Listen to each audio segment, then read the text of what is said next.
Hello and welcome to another episode of Jackman Radio. I am your host, Mike Jackman, joined tonight, as always, by my co-host, Eric Jackman. And we are excited tonight to be joined by an author, an investigative journalist, and researcher extraordinaire and commentator, Professor Christian Parenti. How are you doing today, Mr. Parenti? I'm well, thank you. Thanks for having me on. How are you guys doing? Yeah, doing well. Thanks for joining us. Good. Yeah. Staying warm in the cold snap here in New England. Yes, it's real winter out there for sure.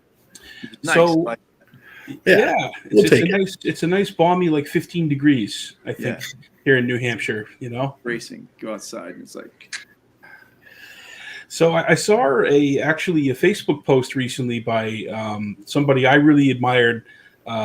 From college onward, Professor Peter Dale Scott actually shared your recent piece, Christian, on Kash Patel and the case from the left for why he would be a good fit for the FBI. So I saw that and I said, I got to get this guy on the podcast, man. I like the your prose and what you said in there and where did you kind of come to some of your conclusions and ideas about Kash Patel maybe being a good thing for the institution? Well, first of all, I'm glad to hear that Peter Dale Scott read it because I was actually thinking of sending it to him. He's a very important scholar, and we all owe a lot to him. Well, I came to my conclusions about it, just by in part by reading his book, Kash Patel's book, in which, he it's very clear that he does not like the FBI. Or at least in his current formation. I mean, he says, there's lots of good people in the FBI, but I mean, his critique of the FBI is pretty robust. And I agree with a lot of it. I'm pretty sure I would not agree with Kash Patel on a lot of other things. If we were talking about, economic policy, to the extent that Kash Patel even thinks about that, who knows? I'd probably disagree with him. But in terms of what he thinks of the FBI, I agree. I think the FBI is an agency that has been out of control for a very long time. And it has, in the piece, what I try to get at is this unfortunate contradiction, which is that it is the left that has suffered disproportionately under the FBI's abuses. And the left is not going to embrace this moment where there's a real chance. I mean, Kash Patel calls for a new church committee here, right? He invokes MK Ultra. He doesn't actually name COINTELPRO, but he talks about all of the everything that went on in COINTELPRO, right? He talks about all these abuses that leftists suffered and have been talking about for a couple generations now, at least 2 generations, right? And the left is, by and large, as far as I can tell, not going to go near this. But this is a real opportunity to reform an agency that is really out of control. And out of control to the point where it threatens the basic functioning of American democracy. And a lot of leftists say, well, democracy, blah, blah. Maybe not just leftists, maybe other people on the right too, like, poo-poo and dismiss democracy. Well, it's so far gone, blah, blah, blah, blah. It's like, yeah, all right. Point taken. There's a lot of problems with it. But, we still have elections that are properly contested.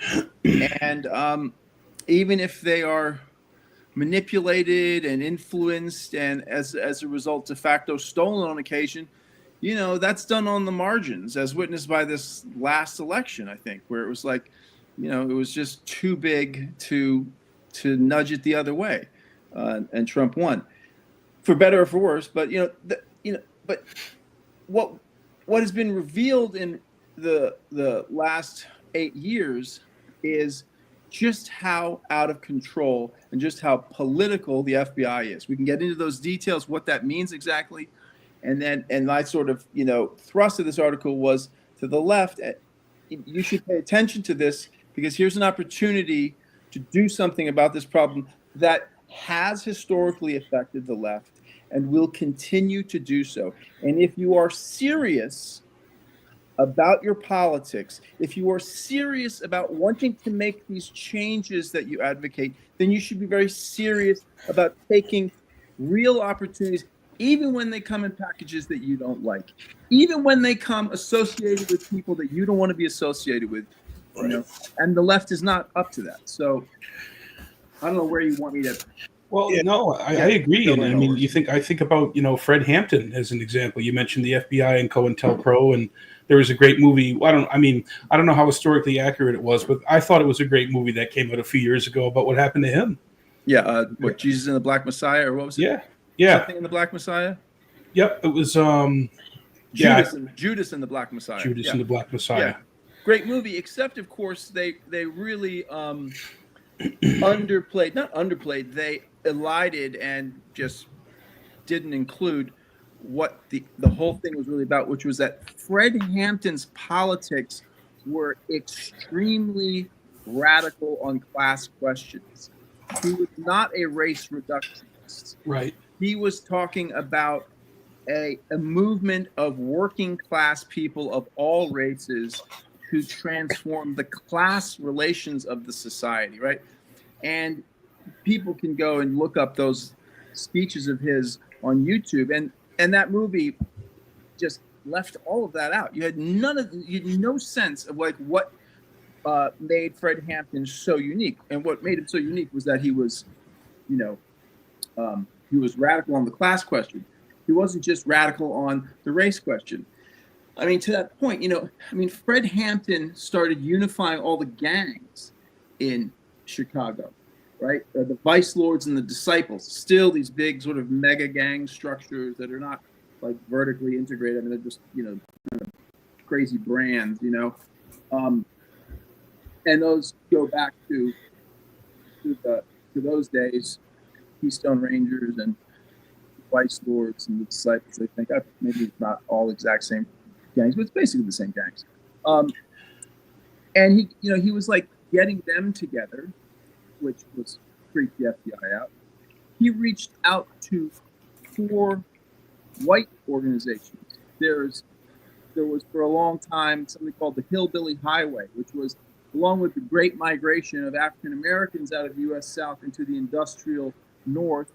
There was a great migration of poor whites out of the South, particularly out of the Appalachian South. And so a lot of people from Tennessee and Kentucky and the other parts of the Mountain South went north for jobs. And it's called the Hillbilly Highway by those who embarked on the trip. And there were white ghettos in Chicago full of Appalachians. And there were 2 like political organizations, kind of borderline street gang revolutionary organizations, one called White Lightning and another one called, I forget what the other one was called. A guy I know, but I knew him many years ago. James Tracy wrote a book about this. This doesn't matter. White Lightning and something else. But these were like these kind of political gangs. They started as street gangs, or Confederate flags on their denim jackets. And they were targeted by the police because they were, lumpen poor people, but they happened to be white.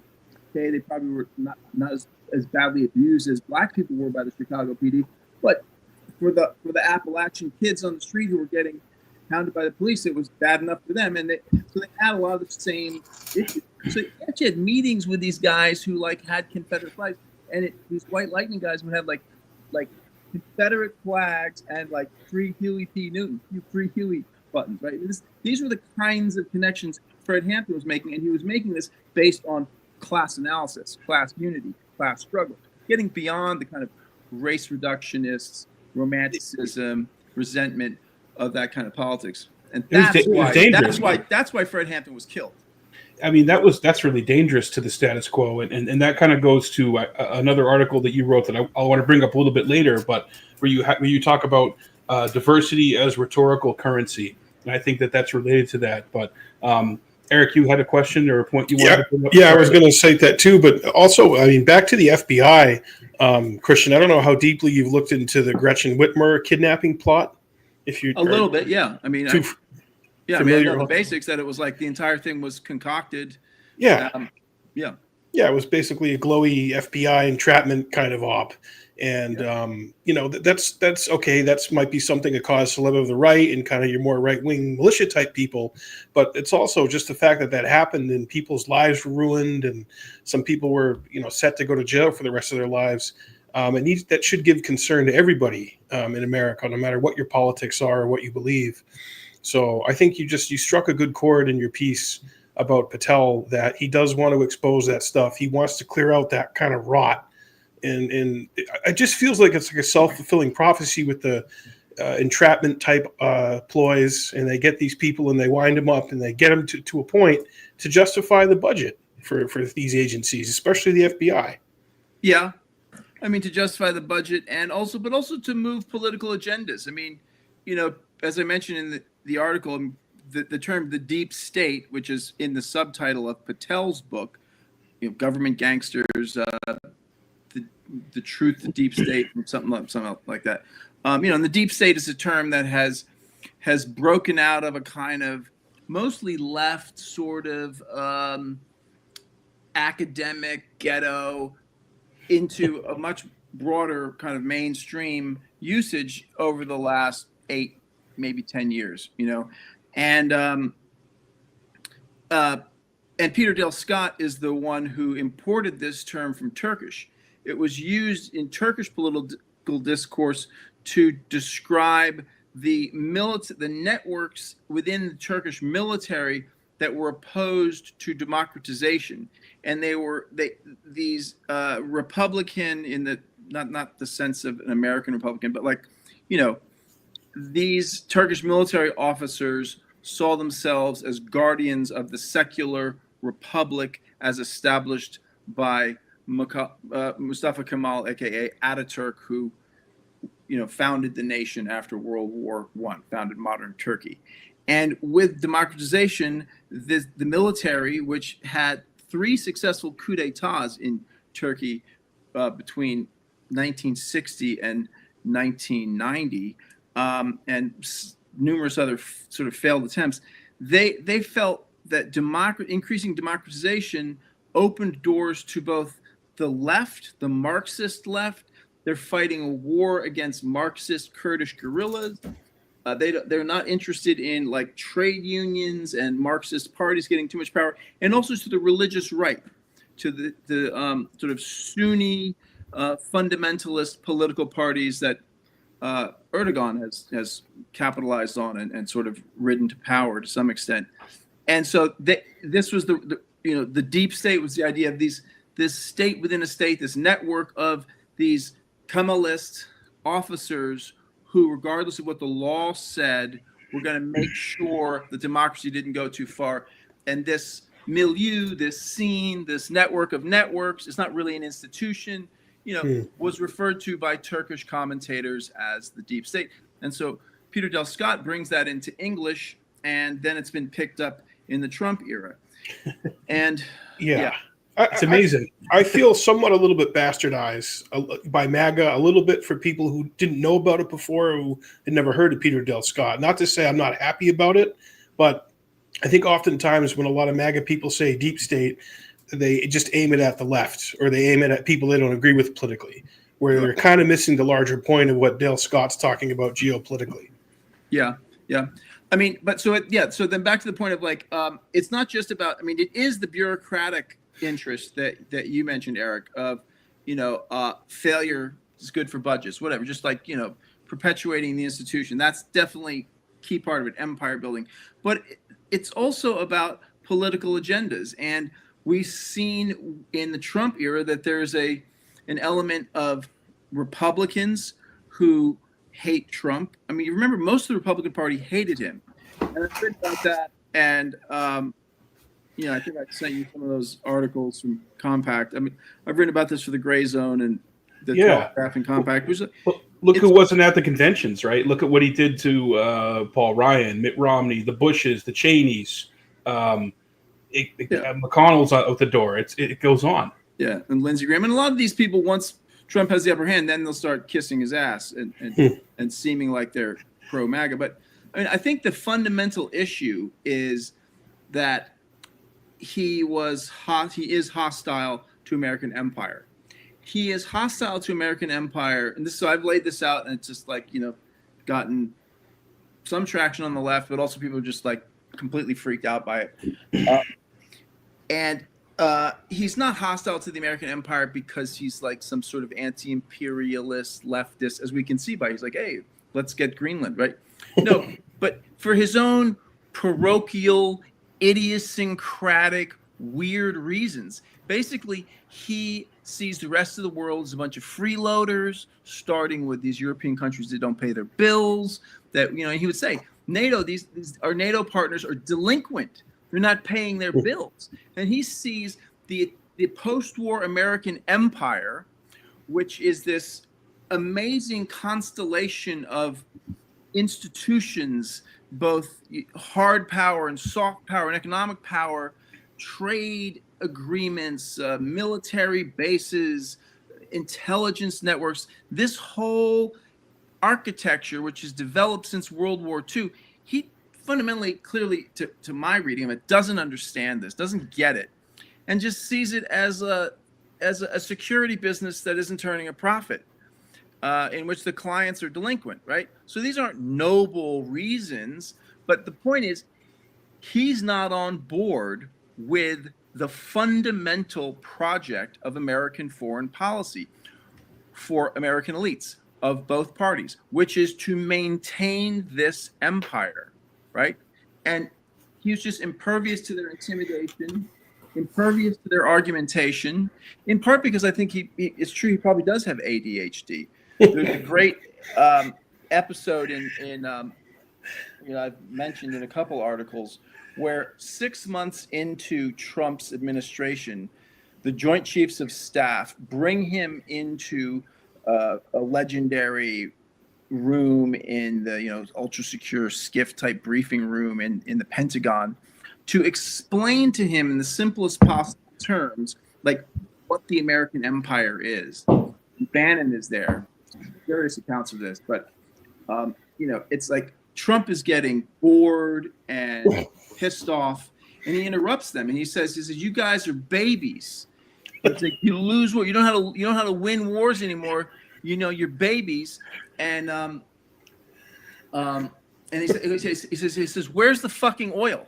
You spent like $2 trillion in the Middle East. They should be sending us free oil." And the Joint Chiefs are like, "Wow, like this guy fundamentally doesn't get it. Like this guy is at the apex of the whole thing, and he doesn't get it." I know more than the generals, Michael. Okay, I actually know more than the generals. Okay, and we're going to send Rex, which in some ways, to his defense, is not wrong. There's famously, I just read another version of this in David Rhodes' book, where he's like, horrified, like, he hates Trump. The interesting book called In Deep. I think it's a crummy book ultimately, but it's this book about basically like, full of examples of the abuses of what we would call the deep state or deep politics or whatever you want to call it. And then in the end, of course, he's like, there's no deep state because there isn't like, a charter and there isn't an agreed conspiracy in writing. And so it's like liberal apologias. But so he anyway, he in this meeting in the SCIF, he doesn't get it, and I forget why I got brought up. Yeah, his instinct was to put Rex Tillerson at stage. He's like, we'll send Exxon in, and we'll take the oil, and your head will spin. It was all from a shrewd business, calculating kind of mafia boss extorting racketeering. Yeah, he would do stuff like, I forget what the meeting was all about, but he at one point was like, why are we, he just interrupt people and go off script, and he's like, why are we getting all these immigrants from these shithole countries, right? Remember that? Terrible. Okay, it's a very it's implicitly kind of racist quote. I'm not endorsing this sensibility, but he's like, why are we getting all these immigrants? He was specifically discussing Haiti. He says, well, all these shithole countries like Haiti. Right. And he says, I want to close all the embassies in sub-Saharan Africa. And he's like, get on that. Get me something on that. He was serious about this. He's like, let's close all the embassies in sub-Saharan Africa. The CIA works through embassies. Mm-hmm. I mean, like the insanity of that is incredible. So anyway, this is why they hate Donald Trump, because for his own reasons, not the reasons of the left, is a threat, an actual threat to American empire. Yeah. The left cannot deal with this set of facts. They simply cannot deal with it. They are like, they're phobic. I mean, I thought Trump derangement syndrome was sort of a funny, I don't know, just a funny term, but I feel Real. like it's an actual clinical description. It's totally real. It's 100% real. People's heads explode when those things happen. I mean, for me, what some of the things where Trump's gut and his instinct running against Jeb Bush when he said the World Trade Center came down during your brother's reign, that's not safe. People are going to find that Saudi Arabia was involved in 9/11. These things would come out, and then he went on a podcast before the election with I think it was David Sachs with those other VC tech bros that they have out in California. And he was like, the CIA was probably involved in the JFK assassination. It was probably the CIA. He just says that nonchalantly into a microphone. Yeah. When have you ever heard a president like stream of consciousness off the cuff say something like that? Just riff like that. Yeah. Wild. It's wild. Yeah. It is. Yeah. And it's like, I mean, I encourage people who resist the idea that Donald Trump is a threat to the establishment to imagine that you are high up in the FBI or the Pentagon or the CIA, and you're hearing this. I mean, what would your reaction be? Like, who cares? You'd be like, wow, like this is amazing. I have worked my entire life to get to this place. I have this unbelievably important job, huge responsibility. Like, what am I going to do? Just let this guy do? I mean, come on, right? This is why he threatens them. But so back to the whole question of political interest, right? Yes, it's about the bureaucratic budgets, but it's also, because of his haphazard anti-imperialism, his homegrown, idiosyncratic, de facto critique of American empire, there are networks in the CIA and the FBI. Well, clearly we see this, we're getting documentation of this in the FBI, who worked to stop him. And many of these people are, like for Ray, lifelong Republicans, Mueller, lifelong Republicans, but they side with Hillary Clinton and the Democrats because the elites of both these parties, or elites who vote, along both these party lines, see Trump for what he is, a renegade threat to their system, right? And so, I mean, what Kash Patel lays out in his book, what's been laid out over the last 8 years about the FBI's moves against Trump are very disturbing to me as someone of the left, or of left sentiments. I'm sure most of the left would not consider me a paid member of the left for daring to stray from the party line. The left left you. Yeah. But it's not just money for the agencies. It's also like politics. They do not want the voters to get this guy into power. They do not want this guy to be in power, and they're prepared to break the law to prevent that. And so, I mean, as far as Trump's concerned, it seems to me from reading these secondary sources, the Mar-a-Lago thing is like in some ways the biggest deal, because it's like, that's where they could maybe really have jailed him from those charges. But as a citizen, the thing that is most disturbing, to me, is the Hunter Biden laptop, right? I mean, this is a crime against us. The Mar-a-Lago stuff, that's about Trump and the FBI. The Hunter Biden laptop, that's about us, the citizens, and the FBI. They intervened in that election, Can we say they stole it? Well, you never know, right? There's no counterfactuals. You don't know. You can't say. They interfered. I mean, they influenced it. They certainly influenced it. Yeah. And I mean, I suspect your audience is pretty hip to those details, but on the off chance some of them aren't, I mean, in the article I lay it out, it's like, and we know more and more, right? It's like they get, Hunter Biden leaves his laptop at the Mac repair shop. He abandons it because he's in his,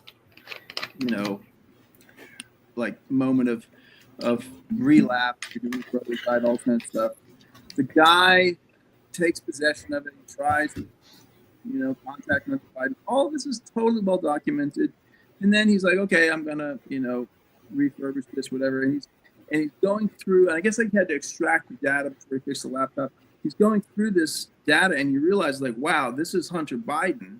And at least this guy's story, Mac Isaacson, his story is that he does this out of sort of concern for his safety. Maybe he was a Republican. Maybe he was hostile to the Bidens, and maybe he wasn't doing it out of a defensive self-interest. Maybe he was doing it for political reasons. Who knows? But whatever the case, he's like, whoa, this is Hunter Biden. Something has to be done about this. And his father is a former Air Force colonel who lives out in Arizona, and he gives a copy of the content to his father. His father brings it to the FBI. The FBI are like, we don't want this. They then raid the laptop and the Mac shop in December of 2019, get possession of the contents. They verify the contents. We now know, due to testimony from somebody in the Hunter Biden gun trial, they use Hunter Biden's iCloud storage. They get access to that via a warrant, and they realize, okay, this is real. They then do not tell the public this, and they then proceed to lie about this to big tech and social media. And they have, supposedly, according to various reporting, up to 30 meetings to tell players in Silicon Valley and social media scene and in big tech that there is a Russian disinformation campaign coming to interfere in the election, and this Russian disinformation campaign could involve illegally hacked information. So you got to stay away from that. There's legal consequences, and it's Russian disinformation, and it's going to focus on Hunter Biden and like contents of a laptop and all this sort of stuff. And they encourage the social media firms and the media firms, because then, of course, the Aspen Institute gets involved, the Stanford Internet Observatory, and it's not just the social media, it's also, many of the legacy media, are appraised of this. And in fact, then what happens parallel to this, Mac Isaacson, the laptop repair guy, he's worried about this, because when they raid him, when the FBI raids his shop, they say, generally, nothing happens to people who don't say anything about stuff like this. This guy's freaked out, Yeah. Good reason. So he gives this to Giuliani. Giuliani gives it to Miranda Devine at the New York Post, America's oldest newspaper. And it is, for the Republicans, they're like, this is a great October surprise. This is like, we'll come out in mid-October with this, and this is going to be a solid blow, right? And as soon as her article is published, Twitter suspends the Post's account, and all the other social media do this. It becomes impossible to share the article. I mean, it is a full court press done at the behest of the FBI to shut down this story. That is totally illegal election interference, and it's not just about the budgets, right? That was political interference, right? And they did it against us. Not just Trump, also Trump, he wanted to be president, but they did it against us, right? And I mean, the left, it's like, I'm still a leftist. But it's like, if you think that you are going to allow the FBI to do this to Trump, and you're okay with that because you don't like Trump, you think that presidential candidate Alexandria Ocasio-Cortez in 10 years, if she hasn't just completely turned into some ersatz bullshit, completely fake leftist, but if she's running on some sort of Bernie Sanders class redistribution agenda, you think they're going to tolerate that? They're not going to. Allow this kind of manipulation, they're going to do it to the left, period. Right. They're going to, exactly. First they came for the right, or in 2018, first they came for Alex Jones was a joke, and then they can eventually weaponize it against anybody, because that opens up the floodgates. So whether you agree with Alex Jones or not, or find him entertaining or whatever, that was when I saw that happen in 2018, I was like, oh, we're in for it now, man. Here we go, because here we have today or yesterday, we're seeing Zuckerberg with Meta. They're now lifting the censors and the fact checkers. Yeah. So Yeah. And it's the same leftist too, Christian, that you wrote a great article about this in the Gray Zone about the COVID hysteria. What do they got to say now? Nothing. And that's why one of the reasons why they lost in November. Absolutely right. The left is so blinded by COVID that they can't even admit how blinded they are. I mean, there's not even any discussion like, did we get COVID wrong? I mean, it's unbelievable. But yeah, I mean, that was the beginning of my falling out with the left, which was, you know, just seeing this that insanity, you know, and the total refusal to consider any kind of critique, entertain it. It's like, no, I mean, you know, and all that stuff. We can get into that, but yeah, with Hunter Biden too. I mean, you saw the 60 intelligence veterans.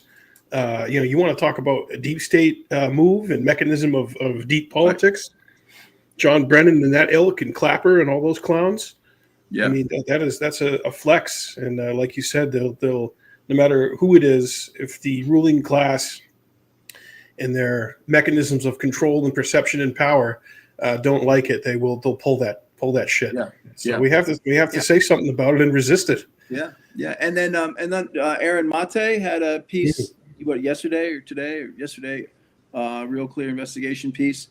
You know, this FOIA request from 2 years ago, and it comes back mostly redacted, but it reveals that once Trump is president, so they launched their initial, they being the FBI, launched an initial investigation of the Trump campaign by getting a FISA warrant to track Carter Page, who's a staffer in the campaign, but because of the way these work, basically like anyone he has contact with, and then I think to some extent anyone that like you can go like 3 steps away on one of these warrants, so you can get like a huge footprint from.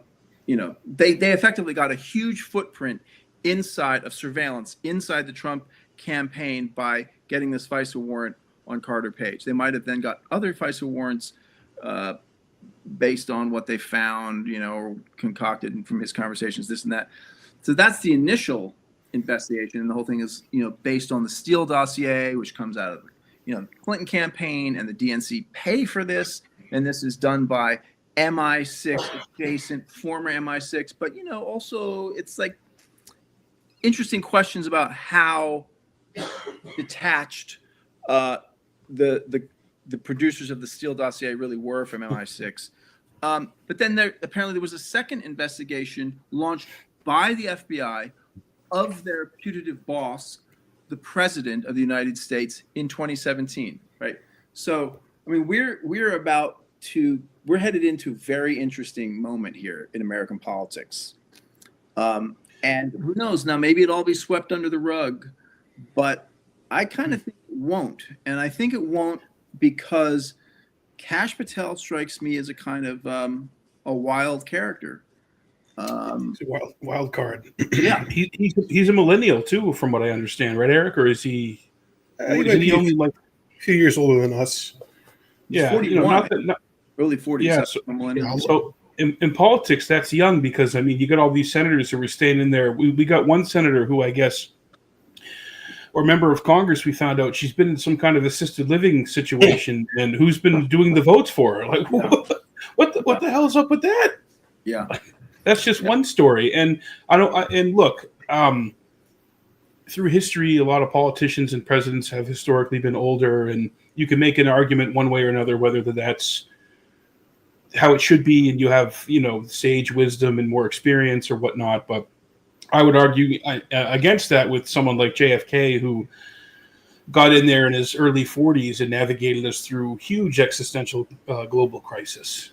So it's not always that age is good or bad, but if somebody is in like literal physical or cognitive decline, you gotta talk about it. And the gaslighting we had from the left and the Democrats over Biden for a number of years, going back to when he was running in 2019, 2020, is astonishing. So to me, Yeah. they don't have any credibility anymore with that. Yeah, and it's also it's not just like individual impairment. It's like what we're talking about is like a generation that's entrenched in its old habits and its old corruptions, and it's like, yeah, the jig is up. And the other reason I think that this could be a real reckoning or a real confrontation. Who knows? It'll be a real reckoning, a real confrontation with, the deep networks, the deep state. Is that these two assassination attempts against Trump, in the presence of RFK in the potentially in the administration. It's like, the Trump family plays it cool. They're not like going around being like, how come they're not reporting on this? This is an outrage, right? They're not gonna sound crazy, but they certainly could. They could be like repeating all the crazy facts, like, what the hell? They scrubbed this shooter from Butler, Pennsylvania. His house is scrubbed. There's not a single thing in there. What's going on? Like, they're not doing any of that, right? But it's like, do you think that they think that this guy was just a lone nut who did this on his own? I don't think they do. Oh, no. Trump has long always had his own private intel apparatus around him, whether it's in business, real estate, entertainment, Hollywood, politics. He's a master of private intel. Yeah. And there's no way that he hasn't had people on this looking into what happened there in Butler. And also, it doesn't take, like, that's all good, but it's also, you can just look at the published facts and you're like, this doesn't really make a lot of sense. People don't even hear about it anymore. No. When's the last time you heard, if they had tried to take a shot at Biden or some other Democratic politician, you'd never hear the end of it. It'd be their new J6. Yeah. And I thought it was revealing that I saw a couple articles about how in the transition team, when it was sort of like, it wasn't clear what would happen with RFK, that anytime he was being discussed, Don Jr. would show up, even if he wasn't necessarily invited to the meeting, just sort of like as a representative of the family, like, hey, what you guys doing? You talking about RFK? Oh, interesting. And he and, Don Jr. and RFK have this connection. What's that about? I think it's because Don Jr. is like, oh my God, like you and I have an experience that, like, hardly anyone in the world has. But my God, like, you saw your father killed, you saw your uncle killed, and I saw my father almost killed. It's like, that, like, can you imagine like the intensity of that connection potentially?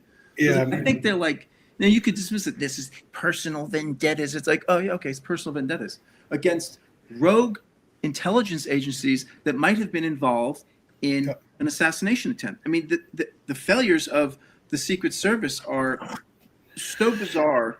It's beyond glaring. It's beyond glaring, and it flies in the face of reason. And Don Jr. and Bobby, I know for a fact, genuinely like each other. I worked on Bobby's campaign here in New Hampshire. I was a state coordinator, and I was an advisor to him. So I've had many conversations with Bobby. That's cool. That's really cool. We had him on our podcast, and I'll tell you, I don't think I really told this publicly, but I was shipping when it became clear that we were not going to win. Bobby was not going to be president. I kind of behind the scenes did my best to begin shipping him to warm up to the idea of MAGA and joining forces with the Trump team, because him with Kamala or him with Biden, it wasn't going to happen. I mean, the way that they treated our campaign, the way that they besmirched Bobby, what they had their media vassal do to him, it was disgusting. So in a lot of ways, they have themselves to thank for what happened. And I mean, he requested, he went to them first, right? He did. And they were he requested a meeting with Kamala Harris, and they snubbed their nose at him. Yeah. And, I don't know the exact numbers, but RFK was a factor in this election. There's no doubt about that.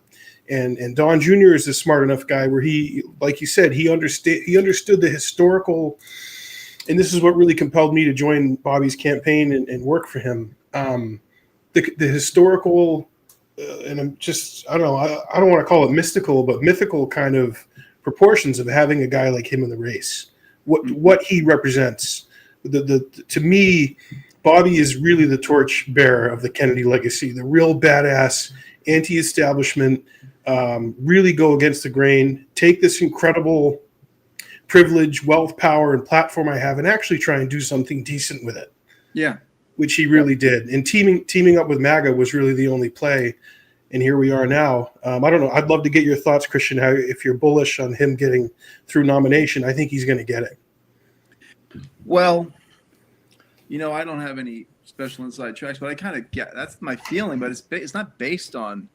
It's not. I mean, it's based on very superficial stuff. Like it's based on the fact that there are these, just increasingly wild and to some extent, therefore, desperate attempts to sink him. I mean, the New York Times last week had an article about people who were into spring water. It was like, I was like, okay, anti-vaxxers. What was that? They're the new anti-vaxxers. Yeah, it was like, health officials are concerned. It's like now if you want nice spring water and you travel to a spring and profiled this spring outside San Francisco, which I've actually been to and gotten water from because my aunt lived in California. But anyway, it was like that level of stuff where it's like, I mean, they're like scraping the barrel, like spinning up stories about whoa, there's a lot of these weird people who like to collect spring water and none of them, they can't get anyone to basically criticize potable water. No one's like against potable water. They're just like, yeah, but this is like really like great water. It doesn't have anything in it. And it's like, well, should we like this, and it's of course like, Bobby Kennedy, they take a shot at that. I mean, like that level of desperation. And I'm not hearing commensurate grumbling from the political class, but they may be behind the scenes. I listened to your interview with John Kiriakis. John Kiriakis. Yeah. The most recent one? Yeah. In which you were all bullish on Kennedy getting through. So I was pleased to hear that. But I mean, yeah, I think he is going to. But there are these Republicans who are, who are not primariable, who are not going to get primaried too readily because they're senators. I mean, this Republican senators, right? Some of them aren't up for election for, 6 years. Yeah, I mean, yeah, I don't know which ones. I don't know which ones who would possibly break ranks. Among them, who might break ranks, who's got another 6 years. But among those was like Lisa Murkowski and Murkowski, McConnell, and Susan Collins are swing votes. And I mean, when are their next elections? Do you guys know? Because I think that matters. That's a great question. I got to do an audit of that. I know there are some who are due up in 26 that could face a MAGA primary, and they got to weigh that. Yeah. Am I going to die on this hill with blocking RFK? But if they've got 6 years, then I think a lot of them will be like, forget it, who cares? Right. But then there's a question of like Bernie Sanders, which I heard. I think Bernie. I'd love to see that. That would be a comeback. That would be a redemption arc for Bernie. Yeah. And you know what gives me the sense that might be the case is that he's he's writing things about public health. He's like commenting on health, sort of like he's establishing that he has some credibility on this and that he's concerned with it. So it's like Cory Booker is too. Booker has been making. I see Fetterman. It's crazy. I was just saying to someone the other day, I'm like, this is the most impressed I've ever been with John Fetterman. Well, hey, John Fetterman. He's such a troll. Hey, we're all friends here, right? Except for maybe some of the people listening in on. I mean, John Fetterman is vaccine injured, right? More or less. Probably. I mean, you can never really say. No, don't you guys think that?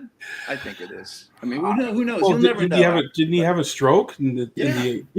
What caused that? I mean, it could have been a number of things. It could have been the booster. I don't.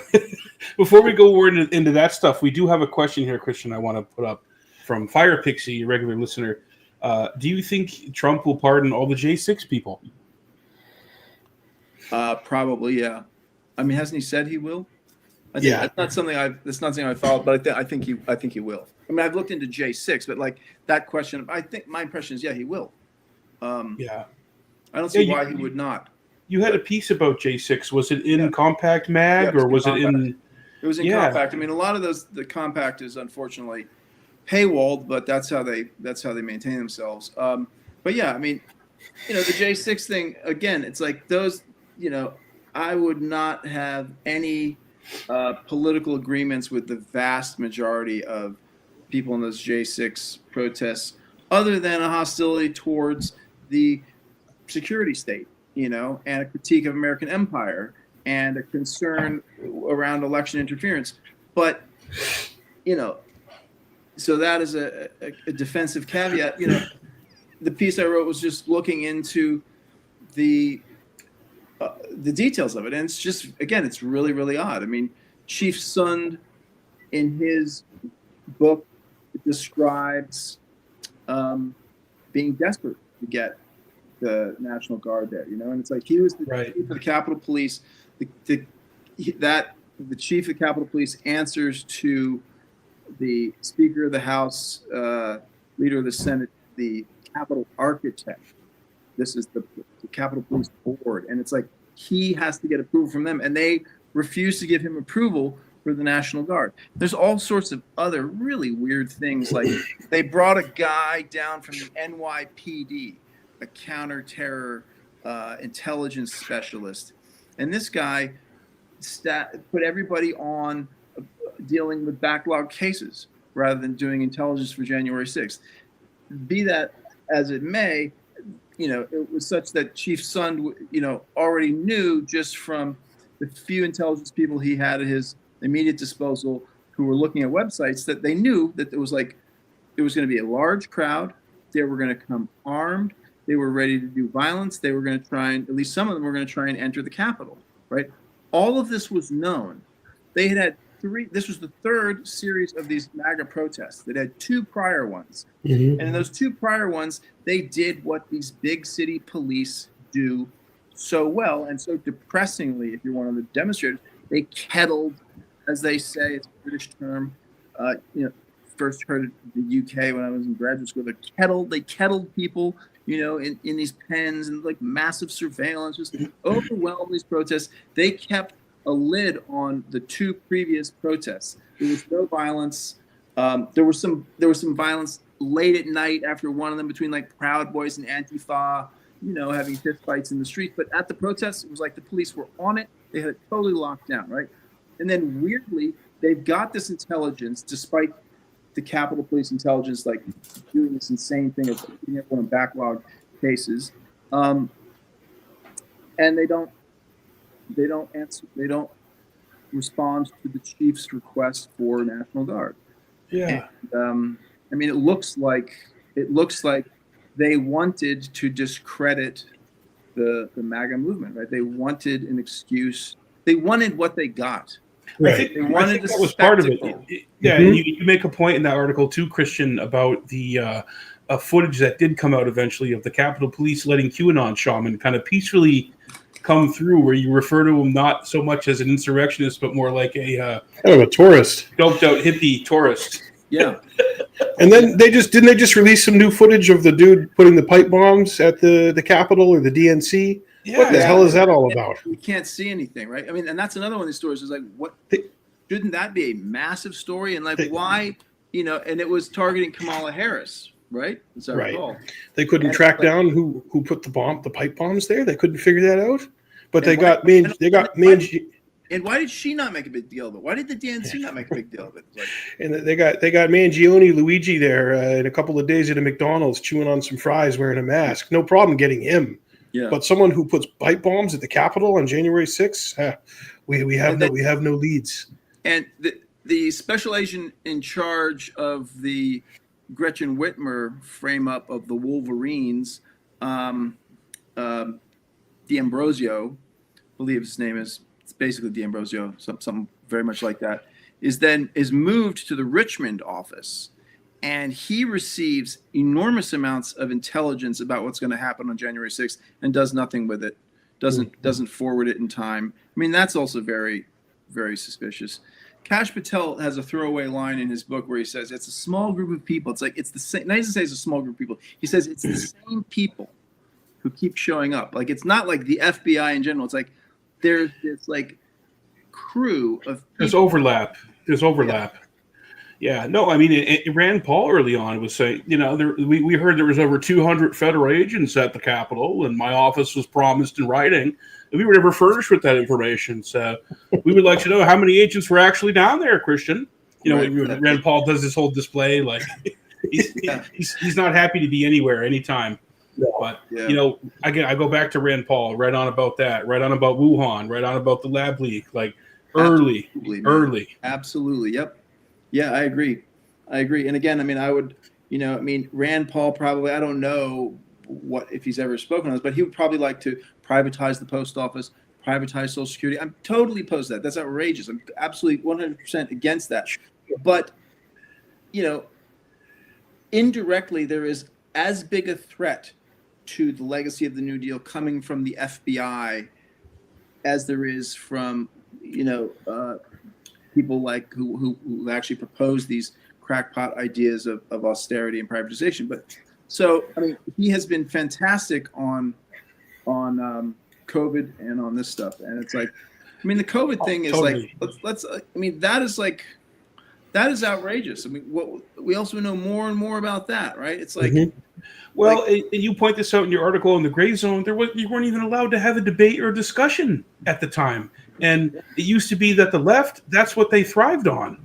We thrived on having a robust discussion and a debate and getting down to the bottom of it and questioning Big Pharma and questioning the government and questioning the media. And they all just roll over in 2020.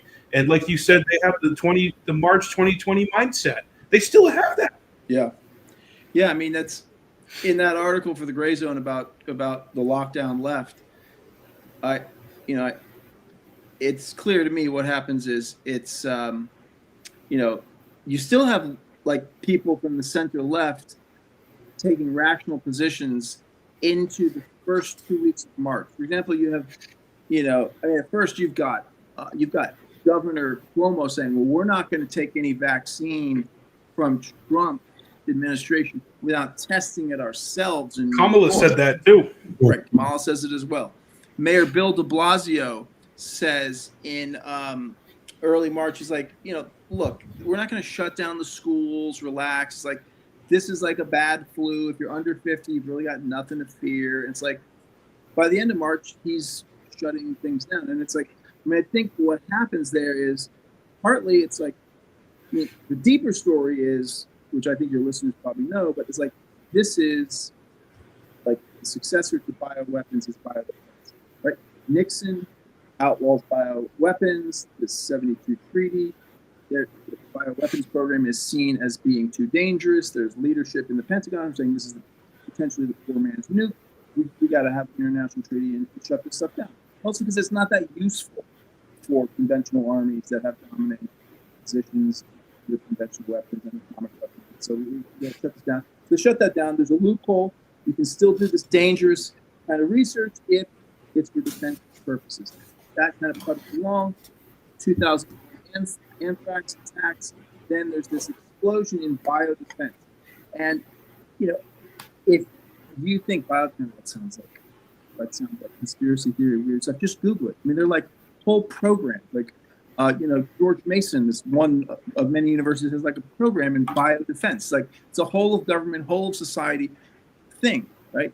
And central to that is this idea of medical countermeasures. And so what they do now is, instead of messing with diseases and viruses in particular, so as to weaponize them, so as to deploy them offensively, they mess with them to weaponize them so as to then develop medical countermeasures. Or some of them are therapeutic, but they're primarily vaccines, right? And this is not a secret. The details are secret, but these are known facts. And so clearly Wuhan is part of that. That's part of what's going on. And then they use the CIA, it very clearly seems to be, was using Anthony Fauci's NIAID to fund the EcoHealth Alliance nonprofit to channel money into the Wuhan Institute of Virology. Why would they do that? Because they want to get inside the Chinese biodefense scene. And to their credit, they did, and they got access to this huge library of viruses. They got the whole genetic codes and all this stuff. But that's crazy because like this idea of like building medical countermeasures to this stuff is just nuts, right? They should just not be doing any of this. But like, so that's what's going on. Why would the Chinese allow them to do that? It's because the Chinese are like, okay, this NGO that's funding our scientists is clearly mobbed up and 2 or 3 steps away from the DOD, right? We now know Yeah. DOD gave money like $39 million to go. Well, you mentioned InQtel too. What was that? You mentioned InQtel too. Yeah. Yeah, InQtel. That's what seeded Facebook. Yep. Right. InQtel is the primarily CIA, but also other agencies. It's a venture capitalist firm that invests, like venture capitalists do, in startups. And you invest in 100, 99 of them go bust, and one of them is Facebook, right? But why are the Chinese allowing this? Because they're like, we're going to get some proprietary technology off of these guys, And then all the stuff blows up, the virus escapes, and it's like Anthony Fauci, Ralph Barrett of UNC, who's like the godfather of the science of this gain of function research, and Peter Daszak. I mean, they're all panicked. Daszak, yeah. What's his name? And those emails, and they freak out, and they're like, in the beginning, like, it could be 50-50. This could have escaped from the lab. Blah blah blah blah. They start covering their asses. The intelligence agencies are like, we got to cover this up. This can't come out, right? So that's one force that's driving us towards the outcome we had. Then it becomes clear that the political class is like the final straw for the Democrats is actually, I think, Trump, when he says, okay, we're going to have we want to open the economy by Easter. And it's at that point that they're like, oh, this guy's crazy. And then the Democrats are like, now we've got him. And Trump's like, yeah, these things go away. We're going to open the economy by Easter. It'll be gone by the summer. And he was wrong. There was second and third and fourth and fifth waves of this stuff. And the Democrats were like, we got him. He's going to own reopening the economy. We're going to own the lockdown, and we're going to nail him. We didn't do it with Hollywood Access Tape, but this time we got him, and they did get him partly with that. And then at that point, it's totally politicized. Yes. So that's like beginning every aspect. And at that point, you cannot say anything to most people on the left. And the irony in all this, the thing that's so infuriating for me is that all these old friends of mine who, do nothing so well as sit around and criticize the New York Times and the Democratic Party are, in fact, when push comes to shove, just satellites in, the solar system of the New York Times. And it's like, that's what they do. They might have a critique, they might have some distance from it, but it's all about what the New York Times says. And once the Democrats in the New York Times are like, Trump's bad, we got to do lockdowns, all this stuff, then it's just like, whoop, they're in complete lockstep with that. And how is it at John Jay in New York that you're allowed to be this truthful and based? Is it because of tenure, or what's the deal? Yeah, because I have tenure. Yeah, that's right. So how are you received by the faculty writ large? You have some interesting discussions? Well, no, we don't discuss it that much, but yeah, I mean, there are some faculty who are very supportive. I was pleased to. I mean, there's some. I mean, I have to say, I work with some really, really intelligent people. Even the people I disagree with are really, really smart in this. Of course, I feel the same way. You mean your brother, the guy you work with? No, he's a sharp guy. I'm looking. But there are people who, I have colleagues who are increasingly openly sympathetic to what I'm saying, but they don't write about it, and they're aware of it. And honestly, I don't publicize it that much because it's like, I mean, I've assigned some COVID stuff to my graduate students, my MA graduate students, and I mean, fundamentally, they get triggered, they get freaked out. Like, what? Like, right? Or at least the ones who are sort of upper middle class, coming from the professional world. The students who are coming up from the working class commuter students are very critical of all sorts of stuff, and they are generally pretty open to these kinds of critiques. And one of the points you made too that I really liked and really identified with, because I'm actually the first in my family of five to graduate from college. You talk about the work from home in their ivory tower class versus the working class who were affected by COVID. The leftists who are the work from home demographic who are actually out there on the front lines, they were the ones that were so loud and pontificating on everything. And meanwhile, it's all the blue collar workers that suffered. And Yeah. that struck a chord with me, man, because I have like a foot in both of those worlds. You know what I mean? Mm-hmm. Yeah. Yeah. And the whole, well, yeah, I mean, we could delve into that. It's like part of it is because the laptop class got to work from home. That's very nice. But they did before COVID, which is the point that you made, which I always thought too. They always worked from home, or had a cushy existence. They had a cushy existence for sure, but they had that. I mean, there were real changes from COVID. I mean, there were like all these, white collar workers who just like gave up their overpriced apartments in Boston and Philadelphia, and New York, and DC, and like moved to Thailand, and they came here to New Hampshire too. By the way, they liked our freedom up here. Yeah, yeah, and the low income tax. Yeah, yeah. No, it's pretty horrendous, and it's. I mean, I could go on and on about this, but it's very interesting and very disturbing to me that the lack of any kind of after action analysis. Yeah, a lot of those people are just silent now, and I didn't really like to argue during COVID. I felt the way I did about things and lived my life a certain way. But the people that really wanted to shame you if you strayed at all from the official narrative or, did things a little differently than them were the loudest, the most obnoxious, and the most vile people during. And I call it the flu world order. That's my nickname for COVID. That's my Alex Jones nickname. It's the flu world order. Christian, it's terrible what they're doing. Flu world order. And I got that from my uncle. I can't claim that I created that, but I was out with my uncle and my brother Mike, and we were at a restaurant. The restaurant was empty, and he just looked at us. He's like, "How about this fucking flu world order?"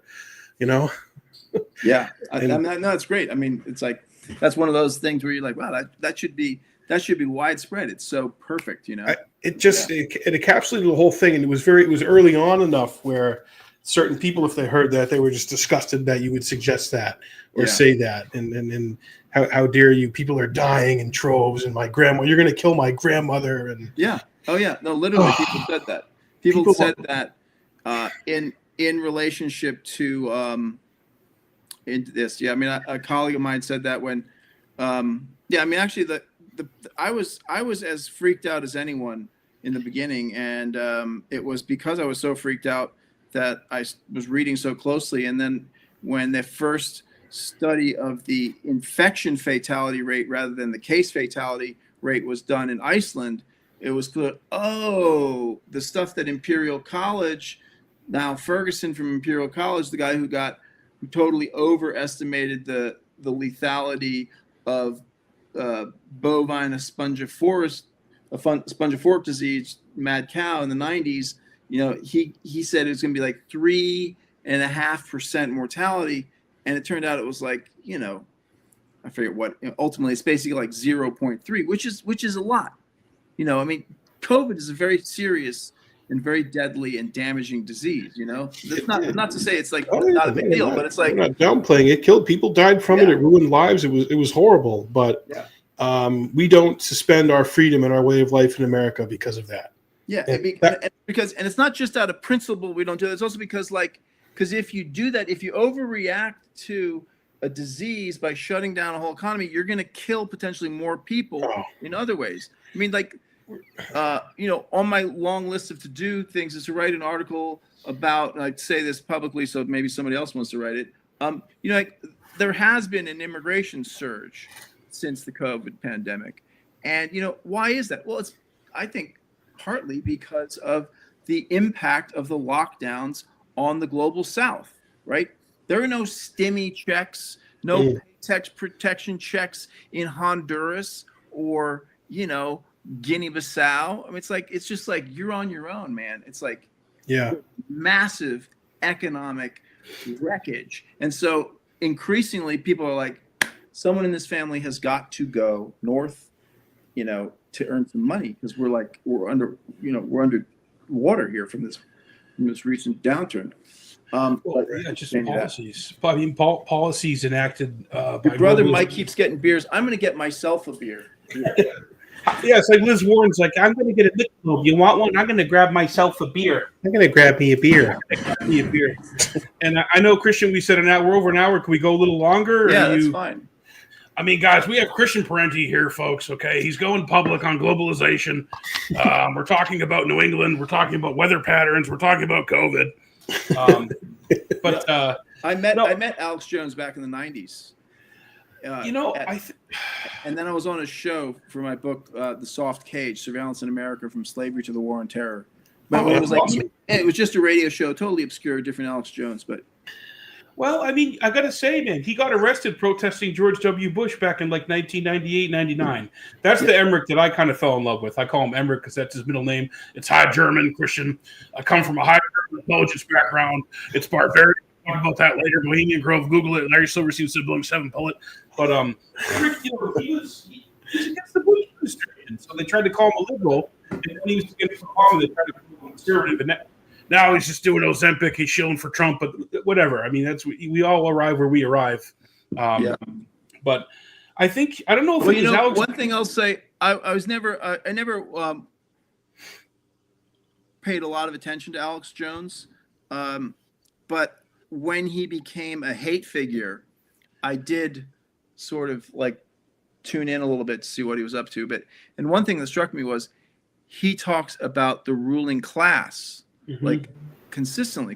It's like it might have been him. It was either him or a college professor who actually told me about your father, Michael Parenti, and his critique of the people who questioned the Kennedy assassination, like Noam Chomsky. So your father was people. You can repeat that? You broke up there. Oh, sorry. So like, Noam Chomsky didn't want to question the Kennedy assassination, but your father, Michael, was willing to question it and has actually written a few, as far as I know, a few really great articles about that. So It was either Alex Jones. I think might have been Alex Jones, or it might have been one of my professors who alerted me to that fact. So that's great.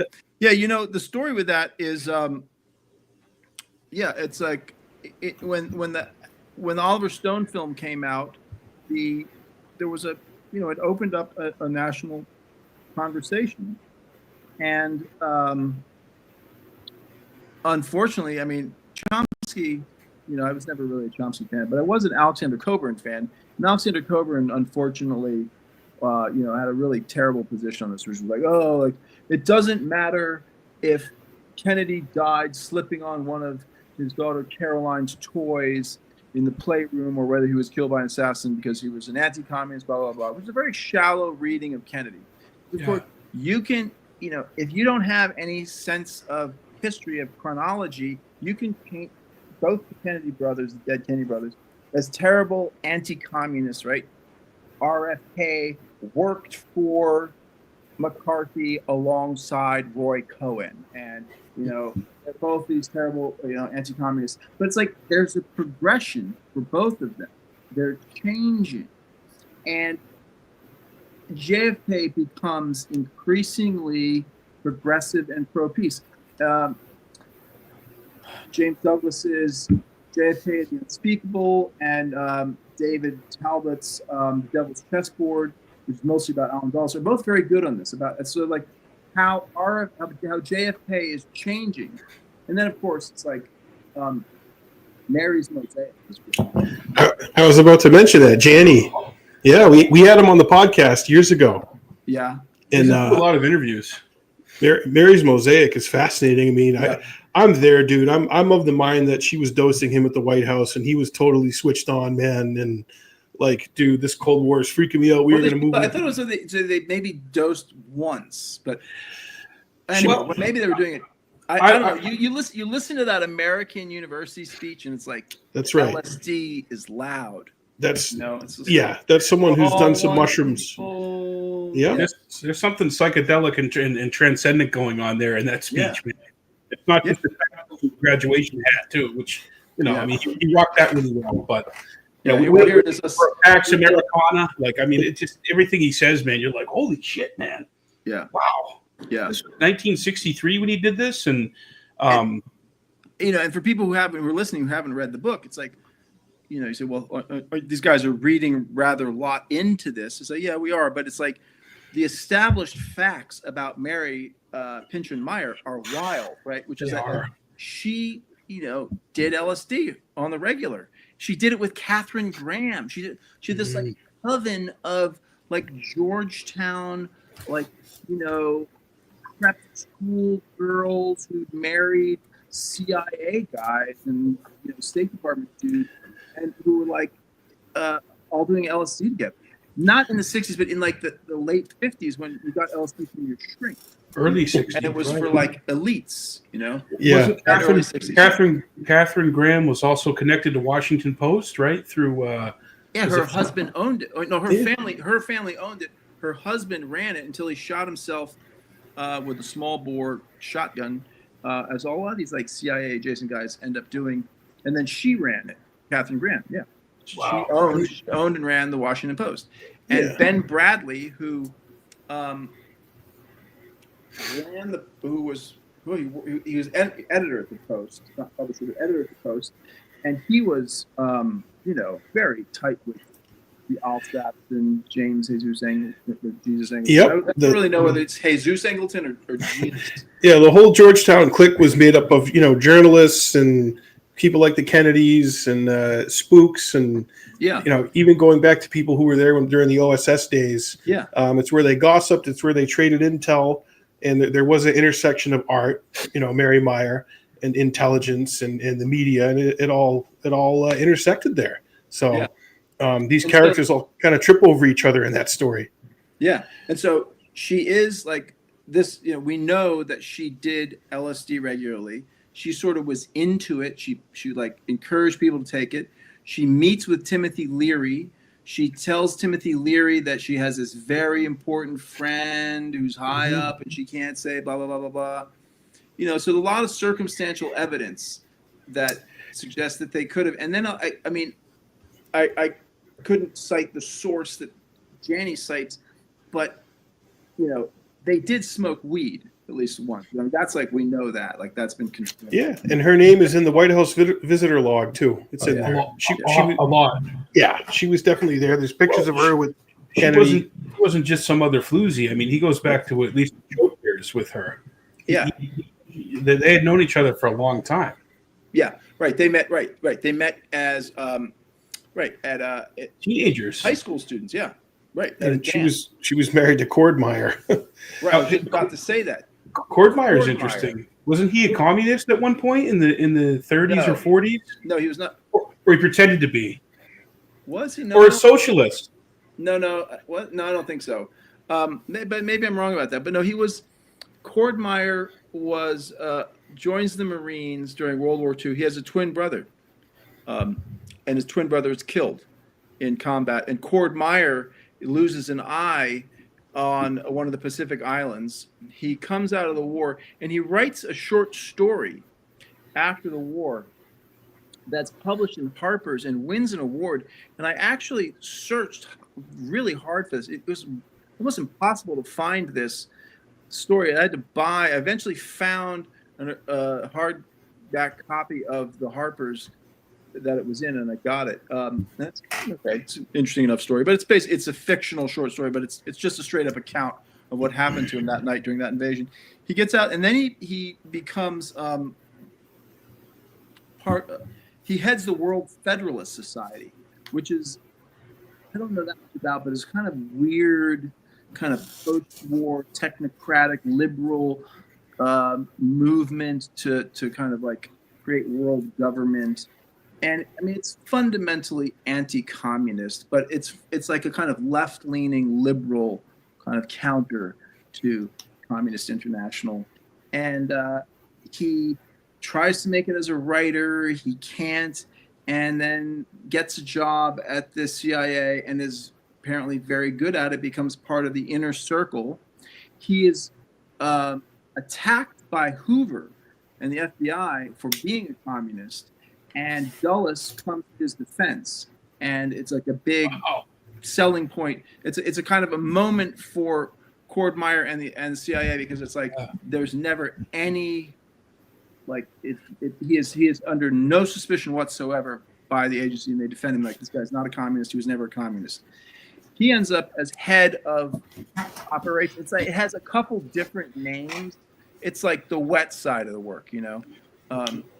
And so let's put all together. So we got, you know, JFK is fucking this guy's wife. Yeah. Head of covert ops. You know, JFK is very possibly doing acid with his increasingly bohemian wife and talking this crazy smack about world peace and disarmament. He's also opening a private secret channel to Cuba. He has, I forget the guy's name, Eichenberg, something, I don't know, whatever, I'm mangling, but A journalist. well, yeah, he's a journalist, but he's in the administration. And Kennedy, this is all told very well in The Unspeakable, JFK and The Unspeakable. James Douglas goes into this a lot. Yeah. The guy is, Kennedy tells him, you got to leave the administration because I need you as a private citizen to open channels with Fidel. This guy is actually with Fidel when Kennedy is killed. And, you know, I mean, I it's clear whether or not acid played a role in this, you know. As a child of New England, like you guys, I spent a couple late nights wandering the dirt roads of Vermont, tripping on acid, looking at the stars in my youth. So it's like, part of me is like maybe leans a little too much, and I'm like, I really wanted there to be a psychedelic element to this. But whatever the case, it was like there were a lot of reasons for them to whack JFK. Oh yeah, so many of those people had the motive, and then of course Mary's untimely death the next year, 1964. The Dulles report. It's less than a year after Dallas. Yeah, she's walking on the towpath, gets whacked. Yep. Right. And and Kennedy, he's trying to. He also went up against corporate power. He didn't talk about that much, but there was an inflation problem, and he's trying to get these price controls, like agreements with industry to have price controls. And he seems to strike an agreement with U.S. Steel to cap prices because that's upstream of so much else in that version of the American economy that was, in fact, so industrial. And then the head of U.S. Steel reneges on this agreement.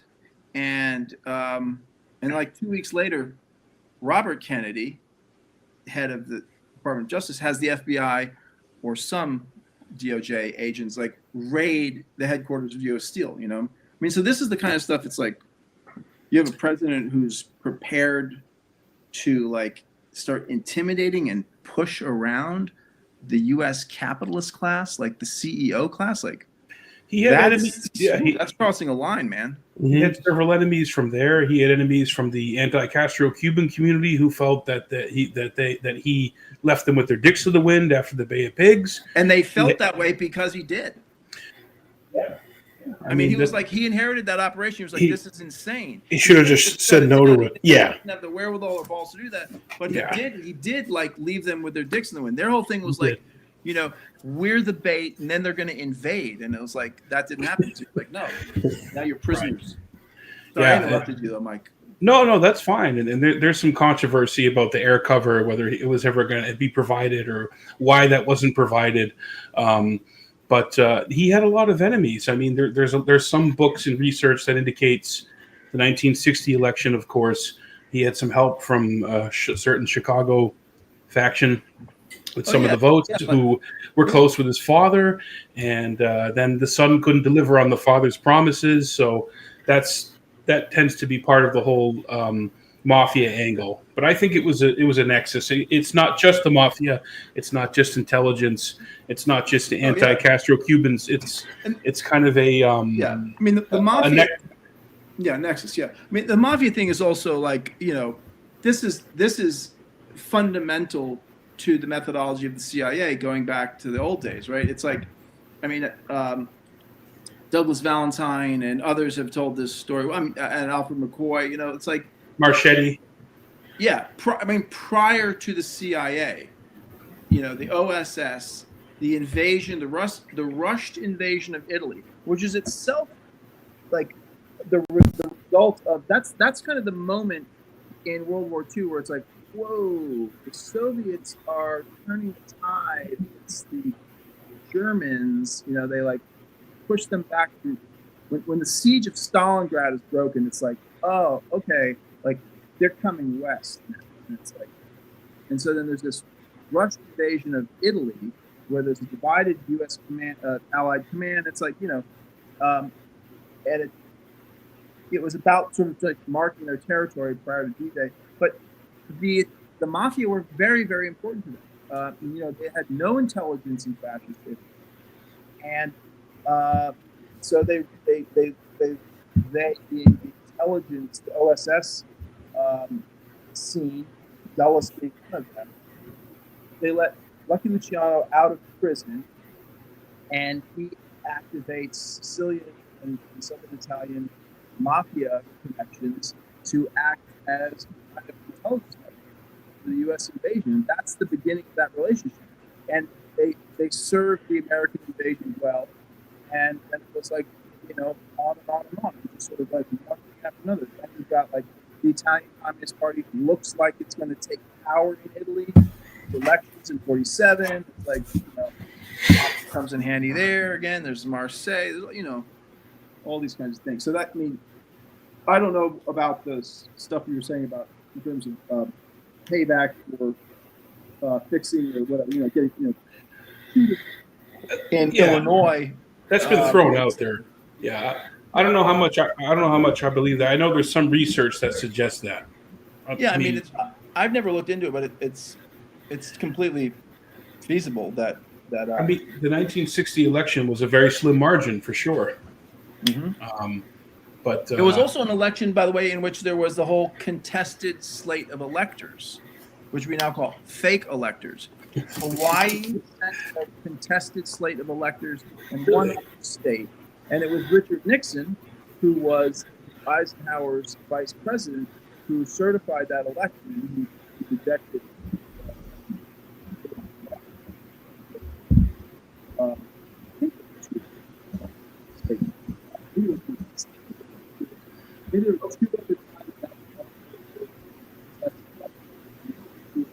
Oh, your mic, Eric, you might. Oh, sorry. What was that? Sorry, you weren't coming through clear there for a second. Could you hear him okay, Eric? Or? It was a little muffled. Yeah, sorry, Christian, it was muffled. It doesn't. Details. It doesn't matter. It was like that. There was definitely Hawaii sent a contested state of electors in '60, an election that Nixon, as vice president under Eisenhower, has to certify, as Kamala Harris just did yesterday. And I'm forgetting whether or not there was another state that also set two sets of electors, or whether there was one other time in American history where a state sent two sets of electors. But anyway, yeah. So yeah, Nixon certified that election, rejected the pro-Nixon slate of electors coming out of Hawaii in that election, and it may well have, the whole thing may well have hinged on shenanigans in Chicago, because we know it wasn't pretty corrupt. Yeah, it's such a thin line, and I wrote an article about this on our Substack. The 2004 election.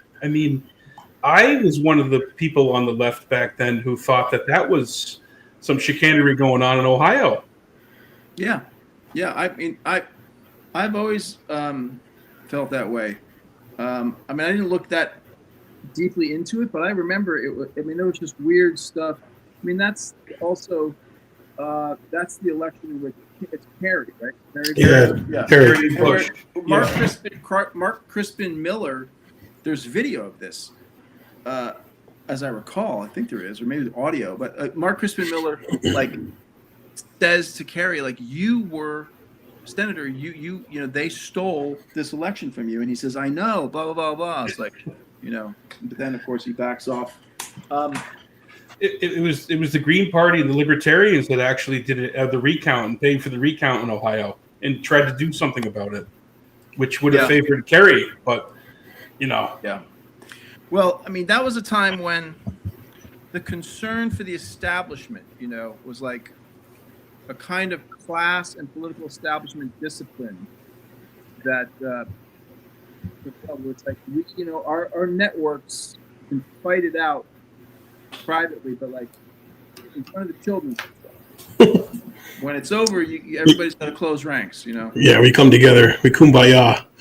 But we lost the thread here of you mentioned my father. I want to give the guy his due. In '91, so the Chomsky and Coburn came out and they were like, in that very bougie, high-handed way of like refusing to argue and just dismiss things. They, I think, for the sake of their own credibility, dismissed this, right? Like their idea was like, no, we need to. What's more important is to have a structural critique. The American people don't yet have a structural critique of how this system works. At least that was what Coburn, who was a Marxist, would have thought, I'm sure. But yeah, and my father was one of the few people on the left who, on the kind of like more class-oriented left. I mean, Peter Dale Scott was to some extent. Like, he was coming out of a sort of centrist liberal Canadian diplomat, And he taught at Berkeley, right? Yeah. And my father came to Peter Dale Scott's defense, as it were, and argued at great cost to himself the truth, and tried to make the case that that understanding how state power works is not in opposition to understanding the nature of capitalist class rule. That in fact, they're part and parcel of the same thing. And if you're serious about understanding how capitalism works, you have to think very critically and openly about how the capitalist state works. And to be honest, I mean, I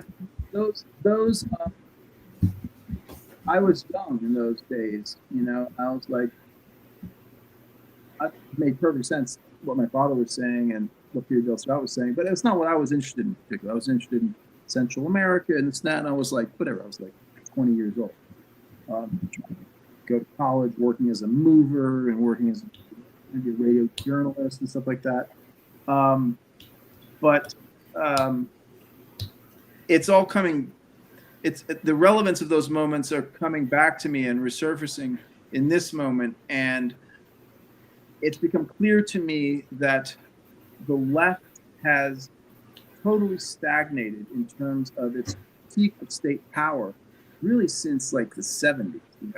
When you ask your average Marxist or Marxoid or left rad lib, whatever, grad student, assistant professor type about state theory, and they're going to refer you to the Poulantzas-Miliband debate in New Left Review from the mid-'70s, which is, I mean, it's kind of an overwrought, overly long debate, and Poulantzas is overly abstract. I mean, Miliband is, I think, the better part of it, but it's like, it's rather limited, and it's like, there's not that much development of state theory on the kind of Marxist influence left after that point. And it seems to me that part of that has to do with this inability of the left to go too far empirically into, well, what is the state? Yeah. Theorize this thing. You got to look at it. Mm-hmm. But if you're not allowed to look at certain parts of it, then you're never going to get anywhere. It's going to be cloudy. It's going to always be cloudy. Isn't there a book, Mike, called An Active State? Yeah, William F. Pepper wrote that about the assassination of Martin Luther King Jr. Yeah. That's ballsy to say that. That's a leftist who passed away last year that I had a lot of respect for. I looked up to. I met him in person a couple times. I had a chance to ask him one question at a Connecticut thing about MLK. He just looked at me and he just goes, "Read my book." Yeah, I read that book, or large parts of it, and it's good, but there's not much theoretical about it. It's as I recall, it's just the sort of the nitty gritty of sort of like Army sniper team, like what happened? What actually happened? Yeah, Lloyd Jowers. Yeah. The grill there where the plot was hatched with a lot of racist cops and FBI members, and down in the South who hated MLK Jr. I mean, that's a whole other podcast, but it connects to the Kennedy assassination and the RFK assassination. Yeah. I mean, that all happened within the 5-year period in the 60s. Mm-hmm. They got rid of these big dissident voices. Yeah, it's still significant to this day, I'd argue. I agree. And part of why the left or left intellectuals can't deal with this is because they are members of a very precarious class by and large.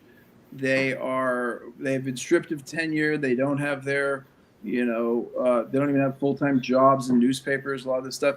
And so their reputations are everything. And social acceptance is everything.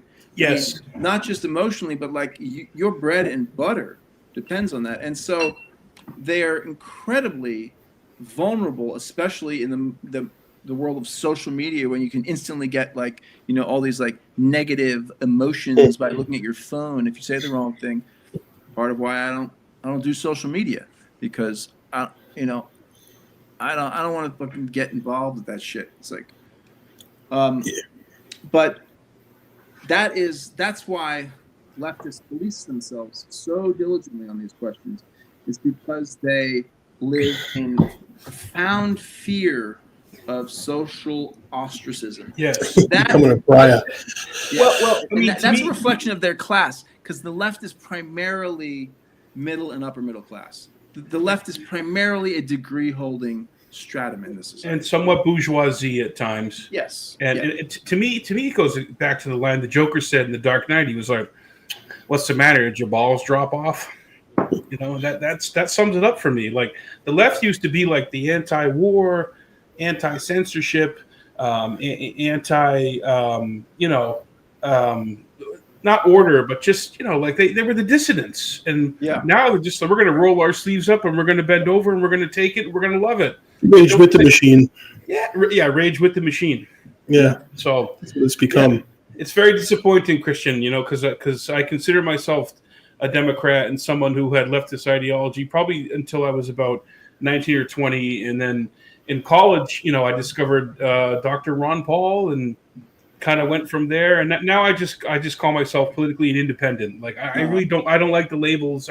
I just go towards the truth and towards who has the best argument, regardless of label.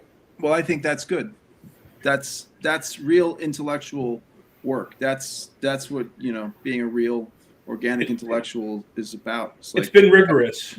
Yeah, it's been rigorous. You said it's been rigorous. Yeah, I'll bet. Yeah, it's been a lot of years. But you don't do yourself a lot of favors either, man. And you fall out with certain people, and you never really change. It's really them who kind of, you guys you're this, you're that now, and you're with Trump, and I'm making the argument RFK Jr. is injecting a strand of stoicism and intellectualism into MAGA that is unbelievable. That is refreshing and has brought a whole swath of people who otherwise would not have been on board, myself included. Yep. I mean, I think you're right. And I mean, he is affecting MAGA. Absolutely. I mean, you got like Jesse Waters, on Fox News is like saying stuff about how contaminated our food is. Like, wow. Yeah, PFAS and food, and then you mentioned in one of those pieces about the fist fight the Kennedy family's done with the CIA and the intelligence community for the last 60 years, and I don't know where everything's going to land, but those ideas are on the inside now with Robert F. Kennedy Jr. Yeah, I mean, I've talked to him about them. We addressed all of it on our podcast. Publicly, I have to listen to that podcast. Yeah, we did about 70 minutes with him. Nothing pre-screened, nothing off the table. We can talk about whatever we wanted, and it was the day after he announced. It was the day after he announced, and that was a bucket list item, because when we started our podcast 10 years ago, RFK Jr. was on the list of like dream guests. He was this far off, unreachable guy. We'd probably never get him on our show, and then I had him on the show, and through Dennis Kucinich, I ended up working for him for about 7 months. That's fantastic, man. Yeah, it was a dream come true. A lot of really surreal things happened, and I helped plan his whole peace speech at St. Anselm that he did to mark the 60th anniversary of American University. Right on. Okay, I got to listen to that speech. That was unbelievable to be part of that and plan that and bring everybody together and introduce the whole event and be on stage with him. It was surreal. It's still surreal. I still can't believe that happened. I can't believe we had a Kennedy run, a legacy Kennedy, and one who actually has balls and guile and who's intellectual, and is not just collecting a check from a board or something to keep his mouth shut. Yeah, he did himself no favors with that run. No. Let me ask you a question. Do you think that? I mean, what about? Do you think that there's going to be another assassination attempt against Trump? God, I've heard people talk about that. I hope not. But if there is, it's probably going to be something like more theatrical than what we saw. Like probably more shooters. Well, if not more shooters, maybe something involving explosions or something made for TV. Mm-hmm. Which God, I pray that that's not going to happen. I think it's possible. Of course it's possible. I mean, there's freaking. Yeah. Of course, there's crazy nut jobs out there, but there's also what we've been talking about for this whole podcast. There is the deep state. It's a very real thing, and they're a very lethal force. Yeah, but they're also presumably like, I mean, you were mentioning this, like I think Eric.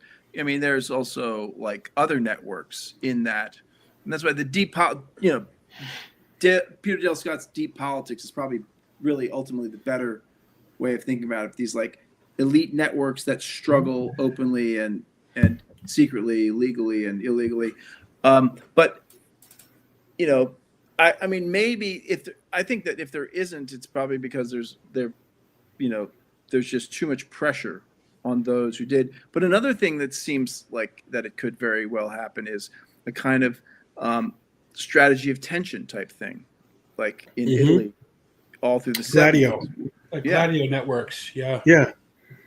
Oh, there's just. I mean, and then we had those two bombings. Yeah, I was about to say, man, that the fucking Cybertruck bombing, and then that dude driving his car there in Bourbon Street and killing all those people. How many other ops like that are out there right now in the wings? And we know there's more. Of course there is. Those two happened within a day of each other.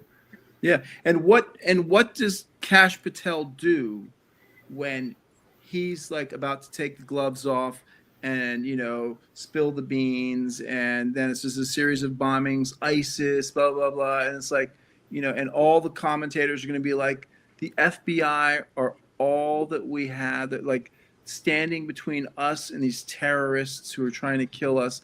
And here's this lunatic who's attacking the FBI, and all they want to do is protect us, right? It's like, it's going to be very hard for Kash Patel, very hard for Tulsi Gabbard, Trump, RFK, all these people to deal with that. Well, one of the things that I think Kash Patel says correctly, he wants them to go out and be investigators, go be cops again. Go be cops.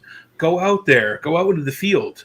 Don't be political. Right. I'm sure lots of FBI agents, many of the 35,000 employees of the FBI would be fine with that, but they're not the ones who like make the decisions. Well, it's coming up from on high and from the established order that's existed within that bureaucracy for as long as it's been in existence.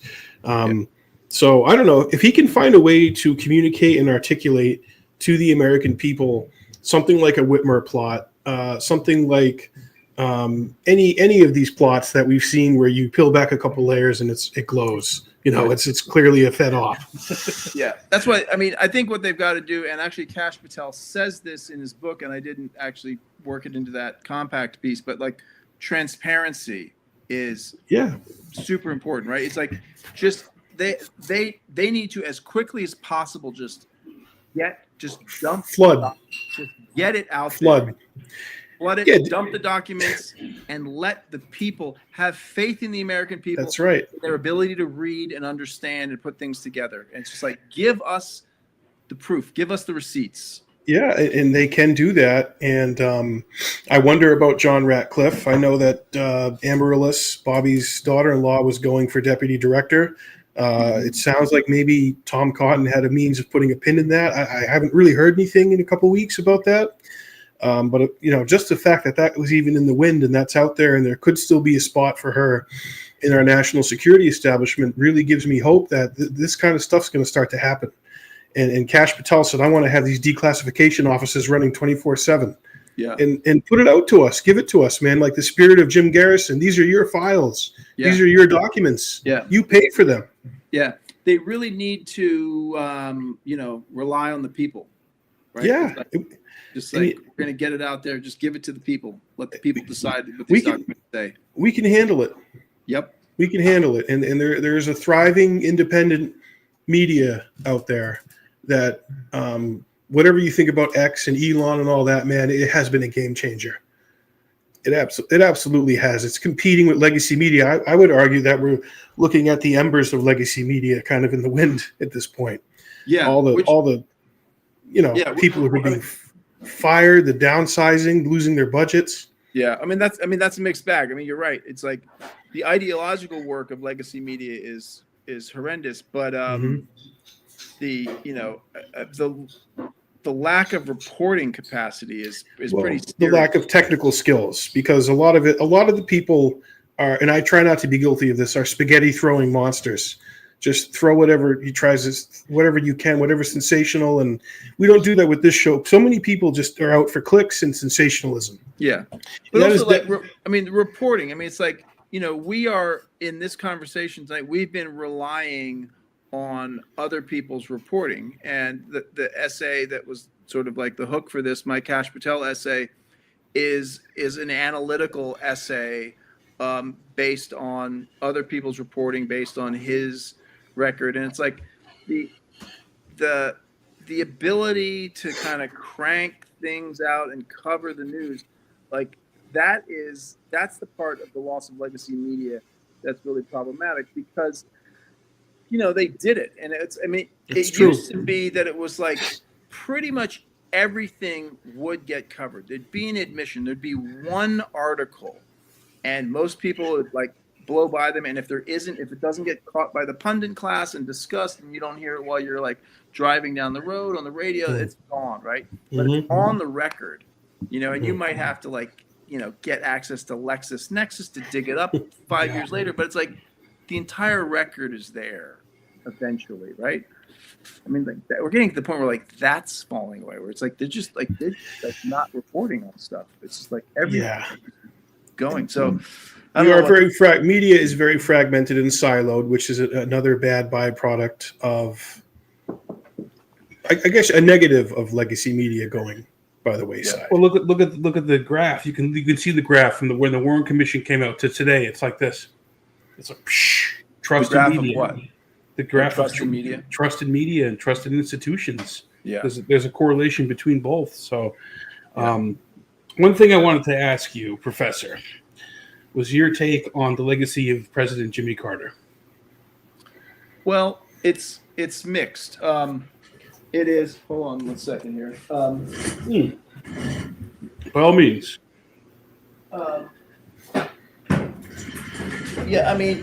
Jimmy Carter, was a very progressive person, clearly. But, you have in the beginning of the 1970s, you have Richard Nixon, who's a very conservative person, experimenting with a universal basic income, presiding over the creation of the Environmental Protection Agency, the Occupational Health and Safety Administration, the Mine Safety Administration, one or two other of these very progressive agencies. And by the end, and Nixon's conservative, hawkish, thuggish guy.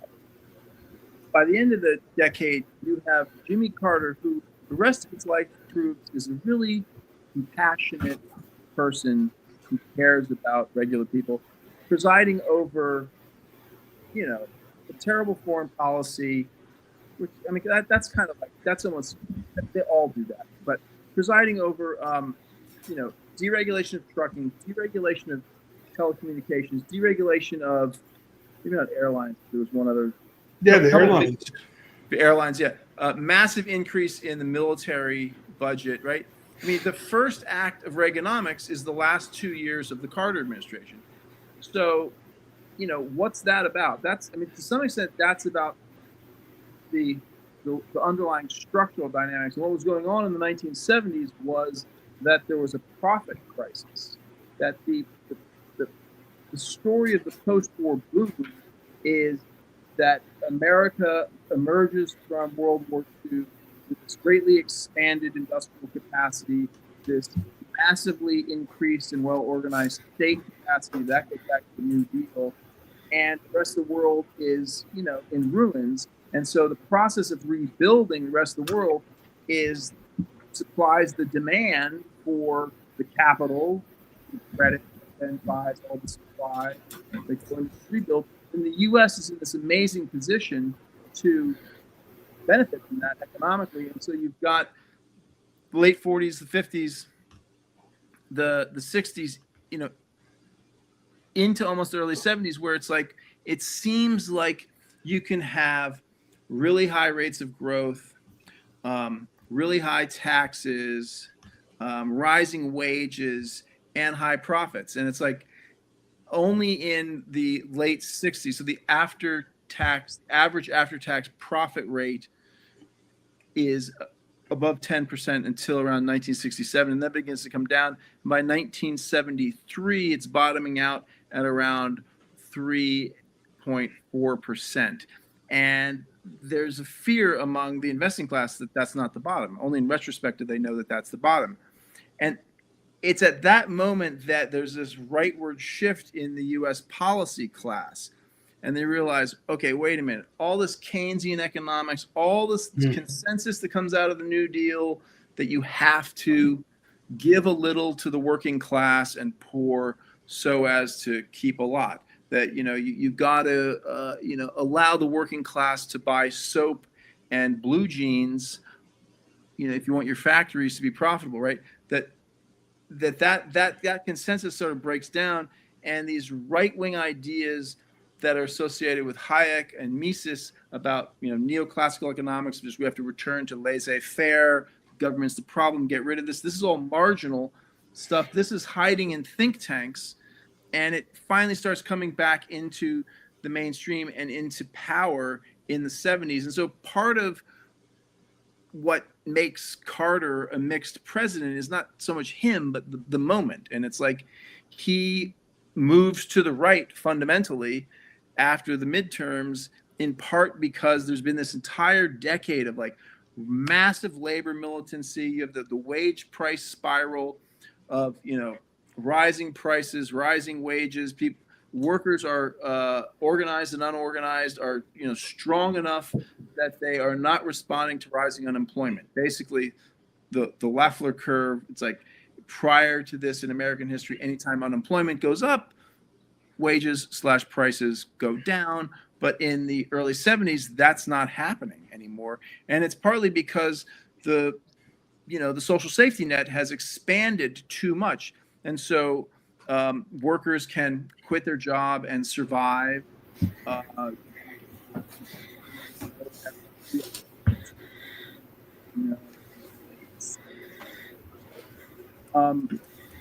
So like the 70s is a really interesting decade of class.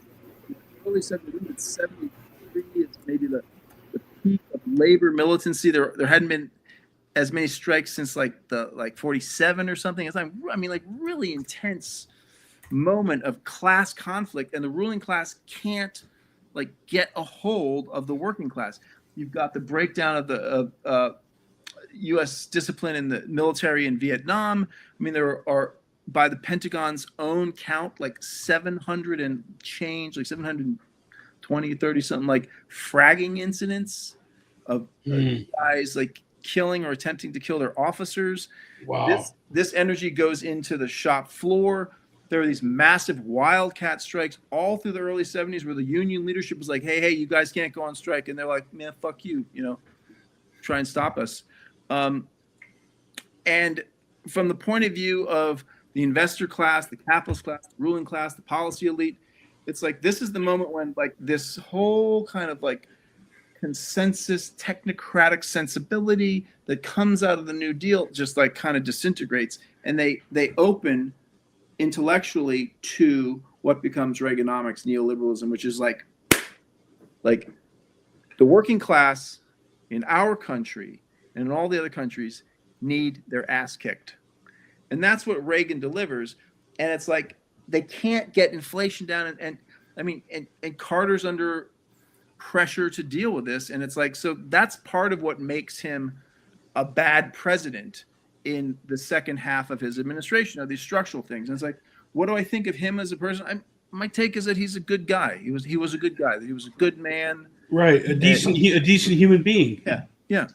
Who became president. I mean, and then the Malays speech, which he never uses the words Malay, never uses the word Malays, right? Right. But that's the thing. And then the 444-day hostage crisis. I just learned today, like Peter, Paul, and Mary, Peter Yarrow, he pardoned him for a pretty bad crime that happened on the last day. Yeah, I didn't even know about that. I don't want to go too deep into it, but it was basically the assault of an underage person. One of those 70s crimes.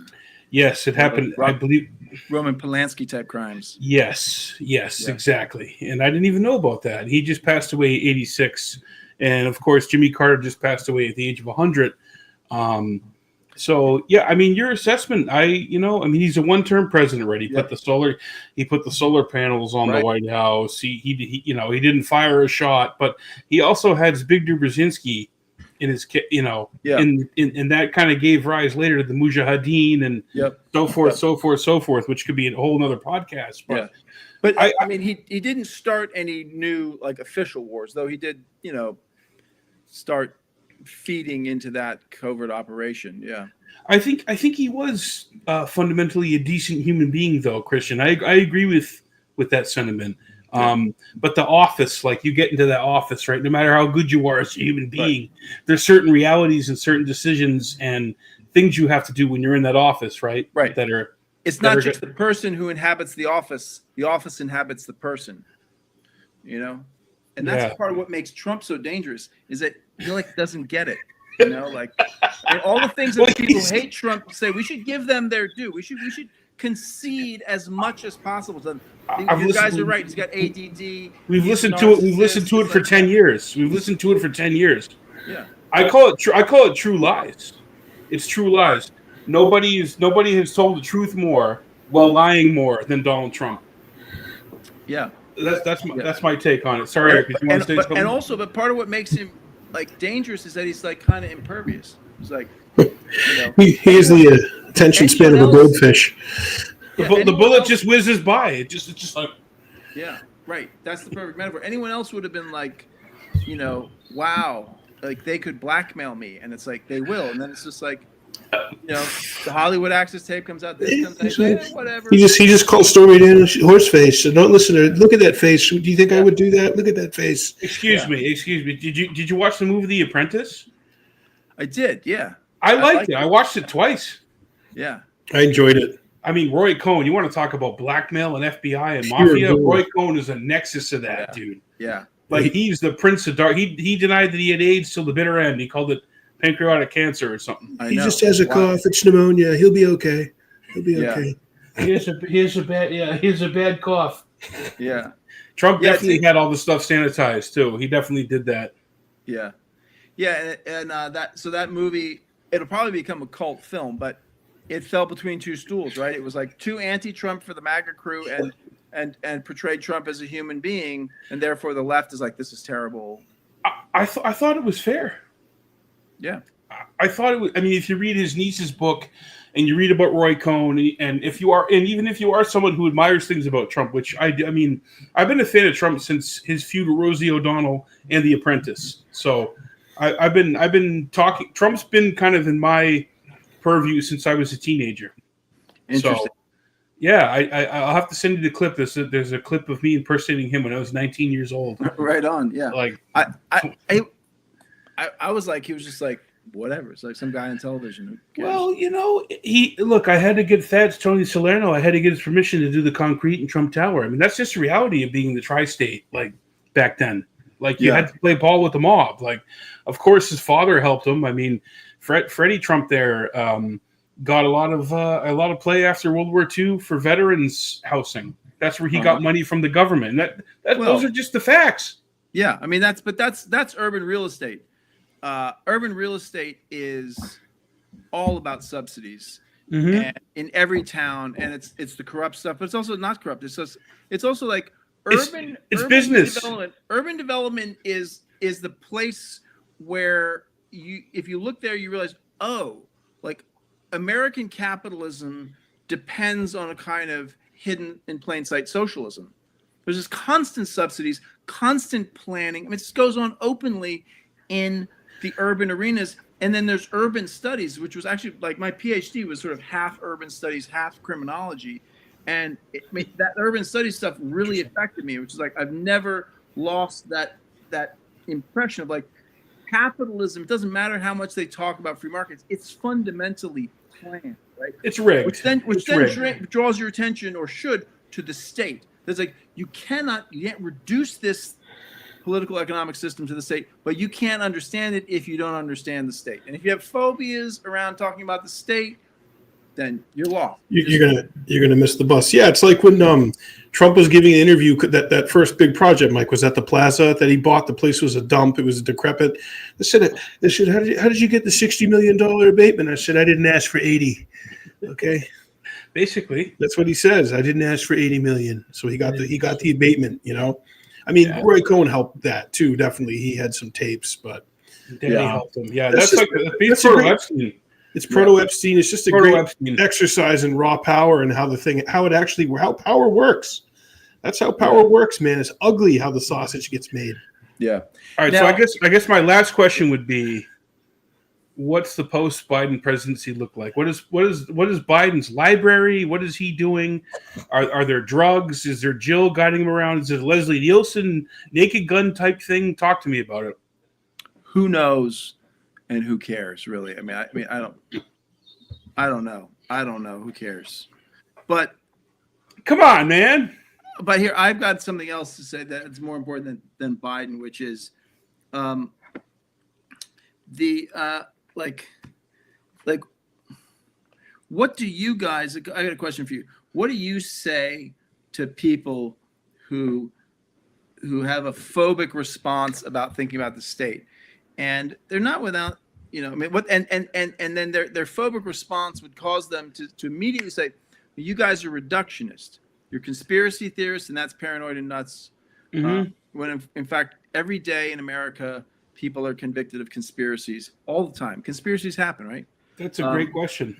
I've been called a conspiracy theorist by a couple of my former teachers. But it's not just conspiracy theory. What about if it's just like, oh, you're a reductionist by focusing on the agency of the state and state actors, both the political class and the kind of bureaucratic, permanent state, deep networks, whatever you want to call them. Like by focusing on that, you're reducing this whole thing, which is like the price signal, capitalist markets, blah, blah, blah. You're a reductionist. What do you say to that? I remind people that you're a battery for that. You are a living battery for what happens every day.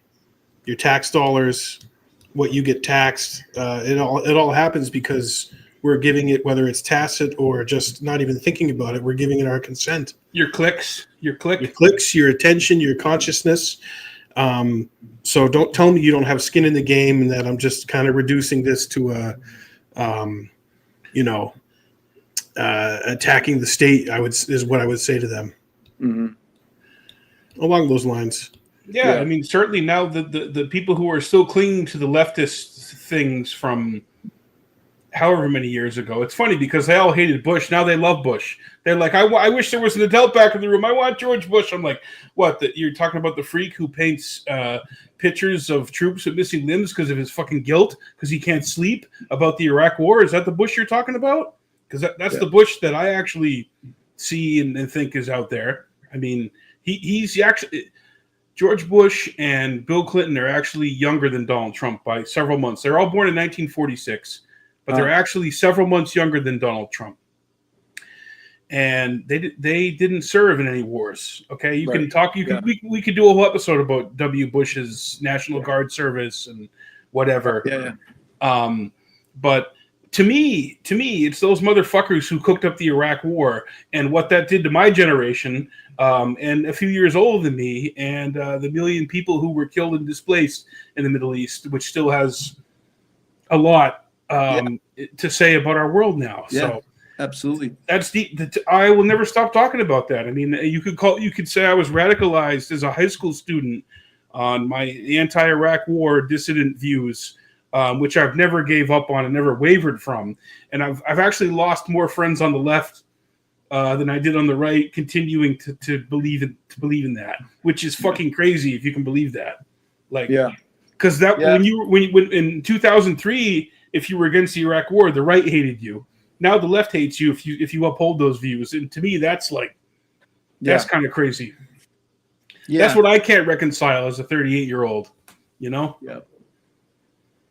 Yeah, and I just tell people, hey man, we've been right about a lot of shit. Just watch how stuff's played out. You know, look at how things played out, and that's why I want the rest of these Kennedy documents to come out, because we've been yammering on about the assassination for so many years, and I'm at the point now. We're going to do a pretty big podcast soon here, where we're just going to throw down some names who we believe are actual gunmen in Dealey Plaza, and not a lot of people have the balls to do that. We're going to do it because I'm pretty confident in what's out there and what we know.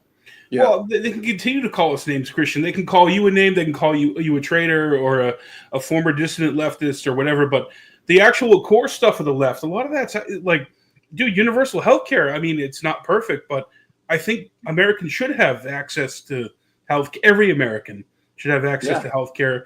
I don't think that's particularly crazy or Marxist or communist or beyond the pale, considering how much we give of our wages to the federal government to study bear scat or to bomb people or to Ukraine. Yeah, I don't think that's crazy. I think every American should have the same health care a senator has. Is that crazy? I don't think it is. Yeah, absolutely.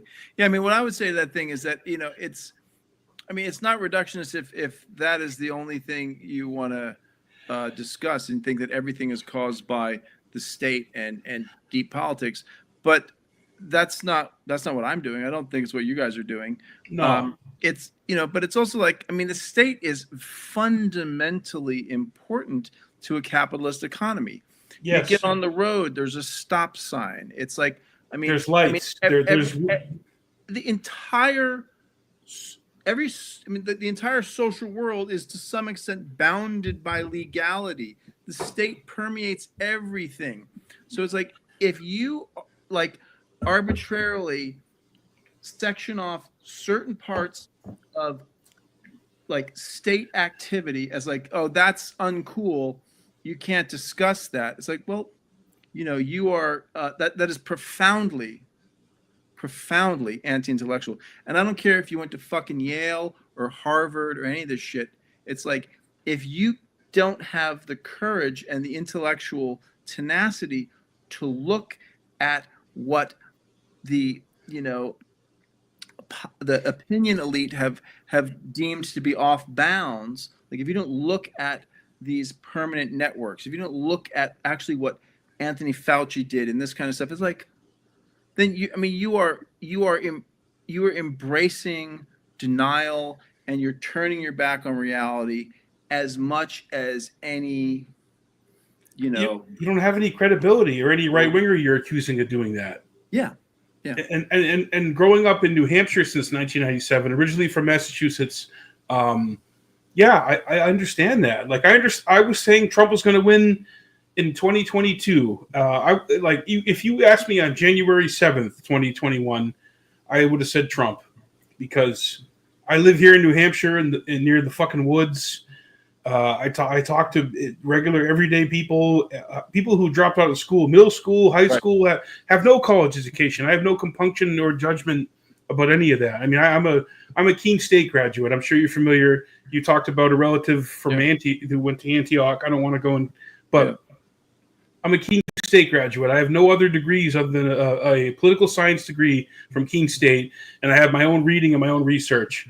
And I will, like you said, I'll debate any Harvard educated or Yale educated person on the JFK assassination.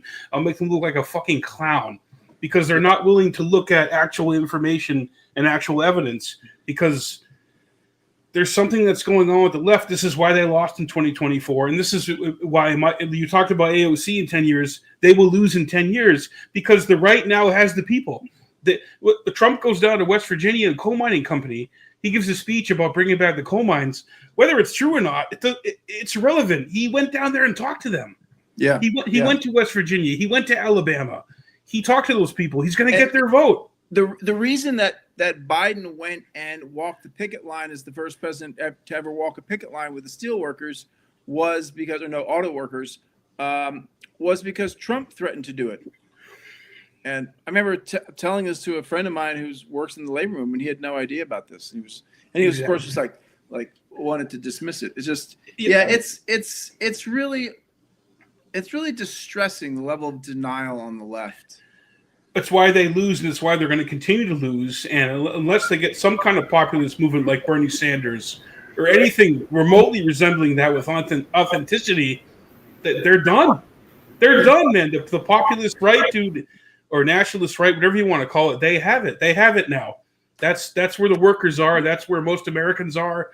Whether it's Pennsylvania or New Hampshire or any of these states. I traveled through Pennsylvania back in October, and I said, Trump's going to win October.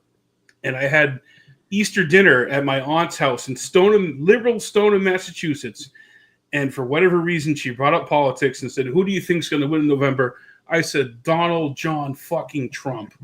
And she looked at me like I was some kind of crazy, I was like, you are so out of touch with the people. Yeah. And that's why you lose. Yeah. So, well, yeah, let's hope that the kind of the class politics that you're describing around, universal health care, this sort of stuff, that's what has to, let's get behind it, continue and spread. Yeah. It's not the official formations that claim to own those arguments. Right. Hey, I agree with diversity as a rhetorical currency. We didn't even get into that so much. We can talk about it next time, but we're over 2 hours now. All right. Christian Parenti, folks. I'd love to have you come back on. Yeah. I'd love to come back on. Definitely get you back on, man. That was a lot of fun. Well, hang out with us after we end the stream, Christian, for a couple minutes. Cool, but cool. Everyone, thanks for tuning in. This was another episode of Jackman Radio. Support the podcast. Go to patreon.com/Jackman Radio.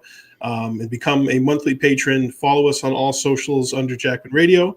We thank you for tuning in. We thank you to our guest, Christian Parenti, and check out his great work. What's the best place to go to get your stuff, Christian? Well, I'm not on social media and I don't have a website. So just Google my name. And unfortunately, not unfortunately, but I've been writing for Compact a lot. A lot of the stuff is paywalled, but a lot of it isn't. So just Google my name and you'll find it. Gray Zone too, right? You're on there? Yeah. Yep. Okay. That's not paywalled. Yep. Great. Yeah. Gray Zone's great. We love Blumenthal and Mate. Max Blumenthal is a national treasure. I've been wanting to get him on the show for a while, so maybe you could help us make that happen. Yeah, I'll give him a nudge. Yeah. Absolutely. Well, thank you so much for joining us, and thank you everybody for tuning in. Thanks for having me on. Thank you very much. We'll see you all soon.